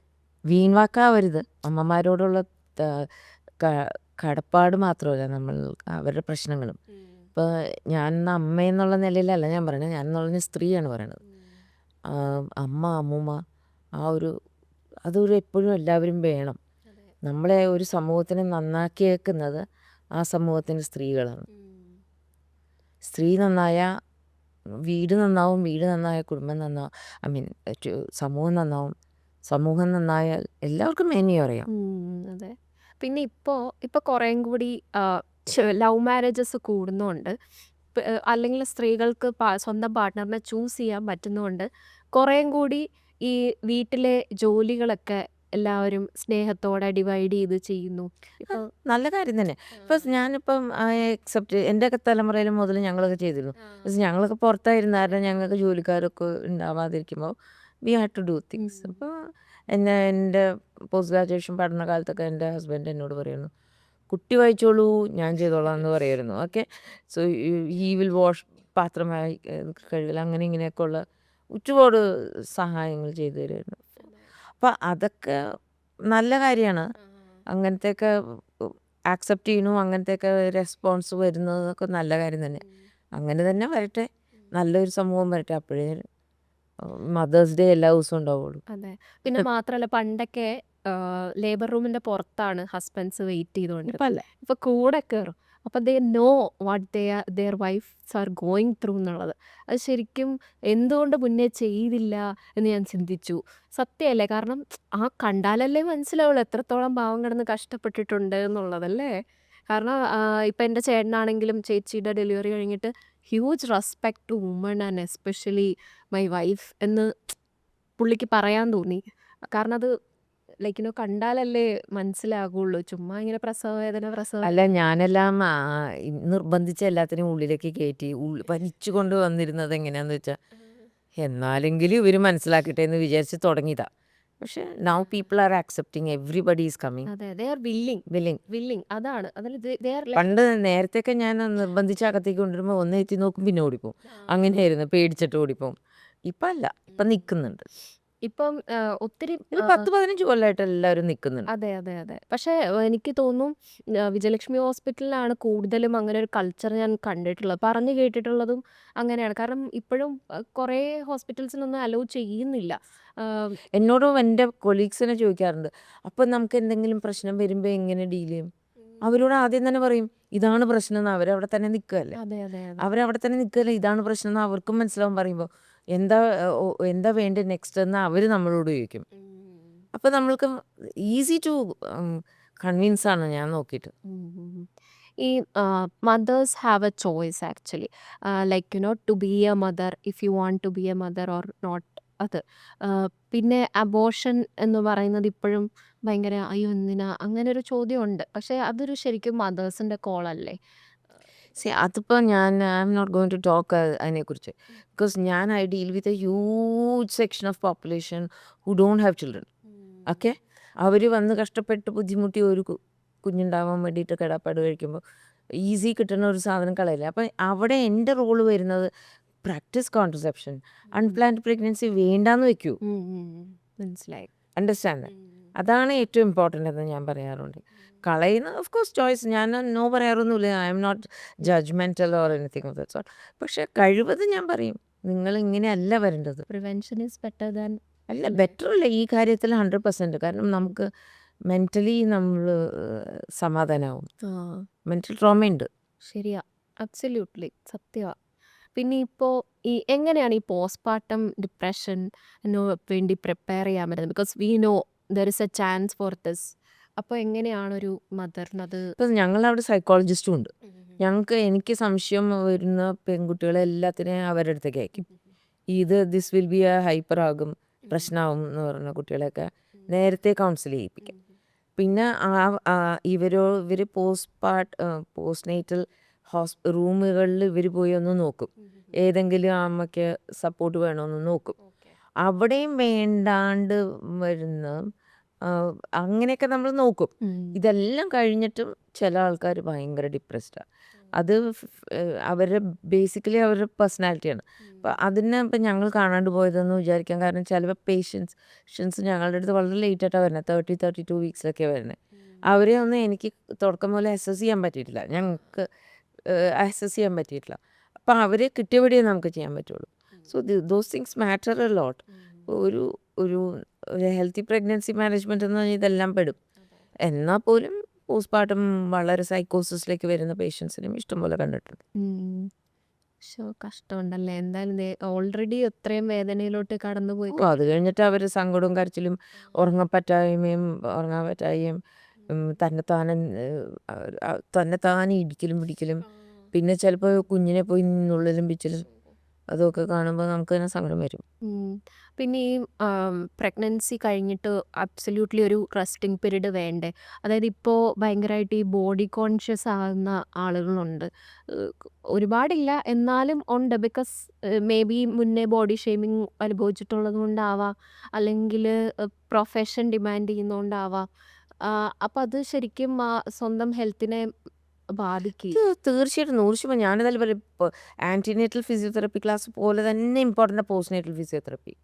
കാരണം നമ്മൾ ഈ ഡൈവാരിക്കേറ്റഡ് റെക്ടൈ എന്നും പറഞ്ഞപ്പോൾ ഞാൻ പോണ ജിമ്മിൽ തന്നെ ഇഷ്ടം പോലെ പെൺകുട്ടികൾ വന്ന് അവർക്ക് വലിയൊരു സുഖമാണ് ഡോക്ടറെ ഡൈവാരിക്കേറ്റഡ് റെക്ടൈ, അതിനാണ് അവർ എക്സസൈസ് ചെയ്യാൻ വന്നിരിക്കുന്നത്. എനിക്ക് ചിരി വരും. എല്ലാ പെണ്ണുങ്ങൾക്കും വരും ഡൈവാരിക്കേഷൻ റെക്ടൈ. റെക്ടസ് മസിൽസ്, നമ്മളുടെ മസിൽസ് ഫ്രണ്ടിലെ മസിൽസ് ലൂസാവും, തിന്നാവും. ഓക്കെ, പ്രസവിച്ച് കഴിഞ്ഞ് കഴിഞ്ഞാൽ തിന്നാവും. പിന്നെ നമ്മൾ 8 പാക്കൊന്നും 6 പാക്കൊന്നും വേണ്ട, നമ്മൾ ഒരു 2 പാക്ക് ആക്കണ്ടേ? അപ്പുറമുള്ള 2 പാക്ക് ആക്കണമെങ്കിൽ നമ്മൾ എഫേർട്ട് എടുക്കണം. ആ എഫേർട്ട് എടുക്കേണ്ട കാര്യങ്ങളൊക്കെ നമ്മൾ പഠിപ്പിച്ചു കൊടുക്കണം. അങ്ങനെ പഠിപ്പിച്ച് കൊടുത്തു കഴിഞ്ഞാൽ ഈ ബോഡി ഷേമിങ് എന്ന് പറഞ്ഞ കാര്യം വരാണ്ടിരിക്കുകയുള്ളൂ. അപ്പോൾ ദീസ് തിങ്സ് ആർ മാൻഡേറ്ററി ആണ്. അതൊരു ഒരു ഹ്യൂമൻ ബീയിങ്, ഒരു സ്ത്രീ അമ്മയായതുകൊണ്ട് ഷീ ഷുഡ് നോട്ട് ബി അയ്യേ തള്ളച്ചി എന്ന് പറയുന്ന ആ വാക്കുകളുണ്ടല്ലോ, അതിലേക്കൊന്നും വരരുത്. ഇപ്പം എനിക്ക് ഇത്രയും പ്രായമായിട്ടും എനിക്ക് എൻ്റെ ബോഡിയെ ഭയങ്കര കോൺഷ്യസ് ആണ് ഞാൻ. ഓക്കെ, അത് ഞാൻ എക്സസൈസ് ചെയ്തും അല്ലാണ്ട് മെയിൻറ്റെയിൻ ചെയ്യണം. എത്ര പണിയെടുത്തിട്ടാണോ ഞാൻ വീട്ടിലേക്ക് വരുന്നത്, എന്നാലും ഞാൻ പോകും. Because at the end of the day നമ്മളുടെ ബോഡി നമ്മൾ സൂക്ഷിച്ചില്ലെങ്കിൽ ആരുമില്ല വന്ന് നമ്മളെ സഹായിക്കാൻ. അപ്പം അതൊക്കെ ബോഡി ഷെയ്മിങ് എന്ന് വരണ്ടയോ ഒന്നും I am not here to shame somebody. But divaricated recti ഒരു നെസസറി ഈവിളാണെന്ന് വിചാരിക്കല്ലേ? അത് വരും. നമ്മളതിന് വേണ്ട പ്രിക്കോഷൻസ് എടുക്കണം. മനസ്സിലായി. പക്ഷേ ഈ ഹോർമോണൽ ഇംബാലൻസ് ഒക്കെ വരുമ്പോൾ ഓട്ടോമാറ്റിക്കലി വെയിറ്റ് ഗെയിനും കാര്യങ്ങളും ഒക്കെ വരില്ലേ? അപ്പോൾ ചിലർ എത്ര എക്സസൈസ് ചെയ്താലും ഈ ഹോർമോൺ ഇംബാലൻസ് കാരണം വണ്ണം കുറയില്ല അങ്ങനെയൊക്കെ പറയുന്നവരുണ്ടല്ലോ. ഇപ്പോൾ തൈറോയിഡ് ഉള്ളവർ അങ്ങനെയൊക്കെ ഉള്ളവർക്ക് എന്തെങ്കിലും സൊല്യൂഷൻ ഉണ്ടോ പൊതുവേ? ഇഷ്ടം പോലെ ഇപ്പം ഉം. ഇപ്പം ഒരു ഫാർമസ്യൂട്ടിക്കൽ കമ്പനികളുടെ ഒരു കണ്ടുപിടുത്തങ്ങൾ തന്നെ ഈ സ്ലിമ്മിങ് മരുന്നുകൾക്ക് വേണ്ടിയിട്ടാണ്. അതെ അതെ കുറേയൊക്കെ വെരി ഹൈലി പ്രൈസ്ഡ് ആണ് അതൊക്കെ. At the end of the day ഇതെല്ലാം ഇതൊക്കെ ഉണ്ട്. പക്ഷേ എല്ലാവരും ഈ ഹോർമോണിനെ കുറ്റം പറയാതിരിക്കുക. ഞാൻ പറയണ അത്രേ ഉള്ളൂ. നമ്മളുടെ ബോഡി ടെക് ടെക് നമ്മുടെ ബോഡി ഹാബിറ്റാറ്റ് ഇവിടെ നിന്ന് മാറുന്നു എന്ന് കാണുമ്പോൾ തന്നെ നമ്മൾ മനസ്സിലാക്കുക. ഒരു റൂമിൽ ഒരു വലിയ കണ്ണാടി എന്തായാലും വേണം. അത് നോക്കുക. അയ്യോ ഇത്രയും ഉണ്ടായിരുന്നില്ലല്ലോ നമുക്ക് എന്നുള്ള ഒരു ഫീൽ വരിക. അപ്പോൾ we have to take care of ourselves. Mandatory വേറെ ആരും ചെയ്യില്ല. അത്രയും മാത്രം അങ്ങോട്ട് ചെയ്തു വരിക. എല്ലാം എന്നല്ല കുറ്റം വേറൊരു സാധനത്തിനും പറയാതിരിക്കുക. ബിക്കോസ് നമ്മൾ കാണുന്ന ഇപ്പോൾ തിന്നണ പോലെ ഞാൻ കണ്ടിട്ടില്ല. ഞാനൊന്നും എൻ്റെ ജീവിതകാലത്ത് അത്രയൊന്നും തിന്നിട്ടില്ല. പലരും കഴിക്കണ കാണുമ്പോൾ understand I don't know. Because ഞാൻ കുറ്റമല്ല പറയുന്നത്. But I understand is that മോഡറേഷനിൽ വേണം. എല്ലാം വേണം. മോഡറേഷൻ, നിയന്ത്രിതം, അതെ അതെ അതെ. Control control control. ഒരു ബക്കറ്റ് ഇന്ന് കാലത്തെ പേപ്പർ തുടങ്ങിയപ്പോൾ കണ്ടു. ഒരു ബക്കറ്റ് ഇന്നത്തെ സൺഡേ KFC ഒരു ബക്കറ്റ് ഏതാണ്ട് ഇത്ര നിലവാരം. ഈ ഒരു ബക്കറ്റ് 2 പേർക്ക് മേടിച്ചിട്ട് എന്ത് കാണിക്കാനാ? തിന്നല്ലാണ്ട് ഫ്രീ കിട്ടണോണ്ട് തീറ്റ വെറുതെ തീറ്റ ആവുന്നില്ലല്ലോ. So technically you have to understand that people have to healthy health life style വേണം. അവർ കൺട്രോൾ യുവർ എവറിത്തിങ്. അല്ല ഇമോഷൻസ് കൺട്രോൾ ചെയ്യാൻ പഠിക്കണം. അപ്പം പിന്നെ നമ്മൾ വേറൊരാളുടെ കുറ്റം നമ്മളിലേക്ക് വരാതിരിക്കാൻ പഠിക്കണം. പിന്നെ എല്ലാവർക്കും ഒരു പ്ലസ് പോയിന്റ് ഉണ്ടാവും നമ്മുടെ ജീവിതത്തിൽ, നമ്മളുടെ ഒരു പേഴ്സണാലിറ്റിയിൽ. എൻ്റെ പ്ലസ് ഞാൻ മനസ്സിലാക്കിയ അത് ദാറ്റ് ഈസ് ബെറ്റർ. അത് പ്രൊജക്റ്റ് ചെയ്യാൻ നോക്കണം. എൻ്റെ മൈനസിനെ കുറിച്ച് ഞാൻ കണ്ടമാനം കോൺഷ്യസ് ആവുകയാണെന്ന് വെച്ചുള്ളൂ. I will be a pessimist throughout my life. മനസ്സിലായി. ആൻഡ് ഈ പ്രായത്തിലും ഇത്രയും ഫിറ്റായിട്ട് ഞാൻ പറഞ്ഞില്ലേ കഴിഞ്ഞ പ്രാവശ്യം കണ്ടതിൽ യങ്ങായി ഇരിക്കുക. ആൻഡ് ഒരുപാട് വർക്കൗട്ട് വീഡിയോസൊക്കെ കണ്ടു. അത് ഭയങ്കര ഇൻസ്പിറേഷനിലാണ് സത്യം പറഞ്ഞു കഴിഞ്ഞാൽ. പിന്നെ ഹോസ്പിറ്റലിൽ ചെന്ന് കഴിഞ്ഞാൽ കാണാം മറ്റേ കാറ്റ് പോകുന്ന പോലെ പറന്നൊക്കെയാണ് നടന്ന എല്ലാ കാര്യങ്ങളും ഹാൻഡിൽ ചെയ്യുന്നതും. അത് അറ്റ്ലീസ്റ്റ് ലൈക്കിന് ഭയങ്കര ചെറിയ കാര്യമല്ല. I really have to appreciate you. എനിക്കറിയാം കോംപ്ലിമെന്റ്സ് കിട്ടുന്നുണ്ടായിരിക്കും ഓൾറെഡി. പക്ഷെ സ്റ്റിൽ ഇല്ല, അത് കോംപ്ലിമെന്റ് ആയിട്ടൊന്നും അല്ല എടുക്കുന്നത്. That is my happiness. You understand? എനിക്ക് ഹാപ്പിനെസ് ആണത്. എനിക്ക് ക്ഷീണിച്ചിട്ട് വന്ന് കിടക്കാനാണ് ഇഷ്ടം. വരാത്ത ഉറക്കത്തിന് വേണ്ടി കാത്തിരിക്കാൻ എനിക്കിഷ്ടമല്ല. ഞാൻ കട്ടിലുമ തലോണമ തൊടലും ഉറങ്ങലും 5 മിനിറ്റ് കൊണ്ട് കഴിയും. ഓക്കെ, അതാണ് എൻ്റെ ഇഷ്ടം. മനസ്സിലായി. അപ്പോൾ ഓരോരുത്തരുടെ ഹാപ്പിനെസ് ക്വസ്റ്റ്യൻ ഉണ്ടല്ലോ. അതെ അതെ. That's what I said. എല്ലാവരും പ്ലസ്സുകൾ കണ്ടുപിടിക്കാൻ നോക്കുക, അത് പ്രൊജക്റ്റ് ചെയ്യുക. അപ്പം ദാറ്റ്സ് ഇറ്റ്. എനിക്ക് എൻ്റെ മുൻ തലമുറകളെ ഞാൻ കാണും. കാരണം എൻ്റെ ഗ്രാൻഡ് മദറൊക്കെ ചെയ്ത പണി എത്ര എൻ്റെ ഒരു 3/1 ഞാൻ ചെയ്യണ്ടോന്ന് എനിക്കറിയില്ല. She was so busy. പിന്നെ ഇപ്പോൾ ടെക്നോളജി ആൻഡ് ഫെസിലിറ്റീസ് ഒക്കെ മാറി നമ്മുടെ ലൈഫെല്ലാം കുറേയും കൂടി ഈസി ആയല്ലോ കമ്പയർഡ് ടു മുന്നത്തെ കാലഘട്ടം നോക്കുമ്പോൾ. കാരണം ഇപ്പം റോബോട്ടിക് വാക്യൂംസ് ഉണ്ട്, ഡിഷ് വാഷേഴ്സ് ഉണ്ട്, ഒരുപാട് നമുക്ക് ഫെസിലിറ്റീസ് ഉണ്ട്. നമ്മുടെ കുറേ ലൈവ്ലിഹുഡിലുള്ള ജോലികളെല്ലാം കുറേയും കൂടി സെൽഫിൽ ഇൻവെസ്റ്റ് ചെയ്യാനുള്ള ടൈം നമുക്കുണ്ട്. അപ്പം അത് പ്രയോറിറ്റൈസ് ചെയ്യാന്ന് തന്നെയാണ്. അപ്പോൾ ഈ ഫ്രൈഡ് ചിക്കനും പിടിക്കാതെ അവനവൻ കൂടുതൽ എഫേർട്ട് ഇടുക, അത്രേ ഉള്ളൂ. ജഗ് Health. ഞാൻ തന്നെ ഇത് കേൾക്കണം. അല്ല, ഹെൽത്തി ആവുക അത്രേ ഉള്ളൂ. അതെ അതെ സത്യം. Totally agree. സത്യം. കൺട്രോൾ ചെയ്യുക. അല്ലെങ്കിൽ പിന്നീട് ഒരു അസുഖം വന്നിട്ടോ ഹാർട്ട് ഇഷ്യൂസ് നമ്മൾ ജങ്ക് ഫുഡ് എത്രത്തോളം കഴിക്കുന്നോ അല്ലെങ്കിൽ നമ്മൾ എത്രത്തോളം ഇനാക്റ്റീവ് ആകുന്നോ അത്രത്തോളം നമ്മുടെ ഹാർട്ട് റിസ്കിലാവുകയാണ്. ഓ, എന്തിനാ ഹാർട്ടിന് മാത്രം പേടിക്കണേ? ഹാർട്ട് നിന്നാൽ ചത്തു പോകുമല്ലോ. പിന്നെ അതിനെ കുറിച്ച് ബോധം ചെയ്യണ്ടല്ലോ. അതിനല്ല, നമ്മൾ വയ്യാണ്ട് ജീവിക്കൂലേ. അതെ അതെ അതെ. That's the disadvantage. ഈവൻ ഇപ്പോൾ പ്രഗ്നൻസി ആണെങ്കിൽ പോലും ഇപ്പോൾ നമ്മൾ മദേഴ്സ് ഡേ ആയതുകൊണ്ട് അത് എൻഹാൻസ് ചെയ്ത് പറയാം. ഇപ്പോൾ പ്രഗ്നൻസി ആണെങ്കിൽ പോലും നല്ല ഭക്ഷണം കഴിക്കുന്നതോറും കുട്ടിക്കാണെങ്കിലും അതെ നമുക്കാണെങ്കിലും എല്ലാം വണ്ണം വെച്ചിക്കണോ? ഞാൻ അവിടെ പേഷ്യൻസിന്റെ റെഗുലർലി വെയിറ്റ് എടുക്കണത് ഒറ്റ കാര്യത്തിനേ ഉള്ളൂ. അവരെ ബോധവൽക്കരിക്കണം. കണ്ടോ നിങ്ങൾ നേരത്തെ വന്നപ്പോൾ ഇത്ര ഡോക്ടറെ ഈ മെഷീൻ മാറിയത് കൊണ്ടാണോ എന്നൊക്കെ ചോദിക്കും. ഞങ്ങളുടെ മെഷീനൊന്നും മാറിയിട്ടില്ല എന്ന് പറയാം, മാറ്റിയിട്ടില്ല. So they won't to find a reason. People are, I understand that. അതെ അതെ അതെ ശരിയാ. പിന്നെ ക്രേവിങ്സ് ഒക്കെ കാണുമായിരിക്കും, കൺട്രോൾ ചെയ്യാൻ പറ്റത്തില്ലായിരിക്കും. അത് ദോസ് ആർ അതല്ലേ സ്വഭാവം എന്ന് പറയുന്നത്. ആ അത്രേ ഉള്ളൂ. എന്തായാലും ഭയങ്കര അടിപൊളി എപ്പിസോഡായിരുന്നു. എന്താ എൻ്റെ മനസ്സിലുള്ള ഒരുപാട് ക്യൂരിയസ് ആയിട്ടുള്ള കാര്യങ്ങൾ ഇപ്പോൾ സോഷ്യൽ മീഡിയയിൽ ഡിസ്കസ് ചെയ്യുന്നതാണെങ്കിലും ഒക്കെ എനിക്ക് ചോദിക്കാൻ പറ്റിയെന്ന് വിശ്വസിക്കുന്നു. And thank you so much. എന്താ പറയുക, രണ്ടാമത്തെ വട്ടം ഞാൻ വിളിച്ചപ്പോൾ വന്നല്ലോ, അത് തന്നെ. Thank you so much. എനിക്ക് ചെയ്യാവുന്നിടത്തോളം ഞാൻ ഇപ്പോൾ ഈ ഏജിൽ whatever I have gone through in life, സൊസൈറ്റിക്ക് എന്തെങ്കിലും ഗുണം ഉണ്ടാവുകയാണെങ്കിൽ ആവട്ടെ.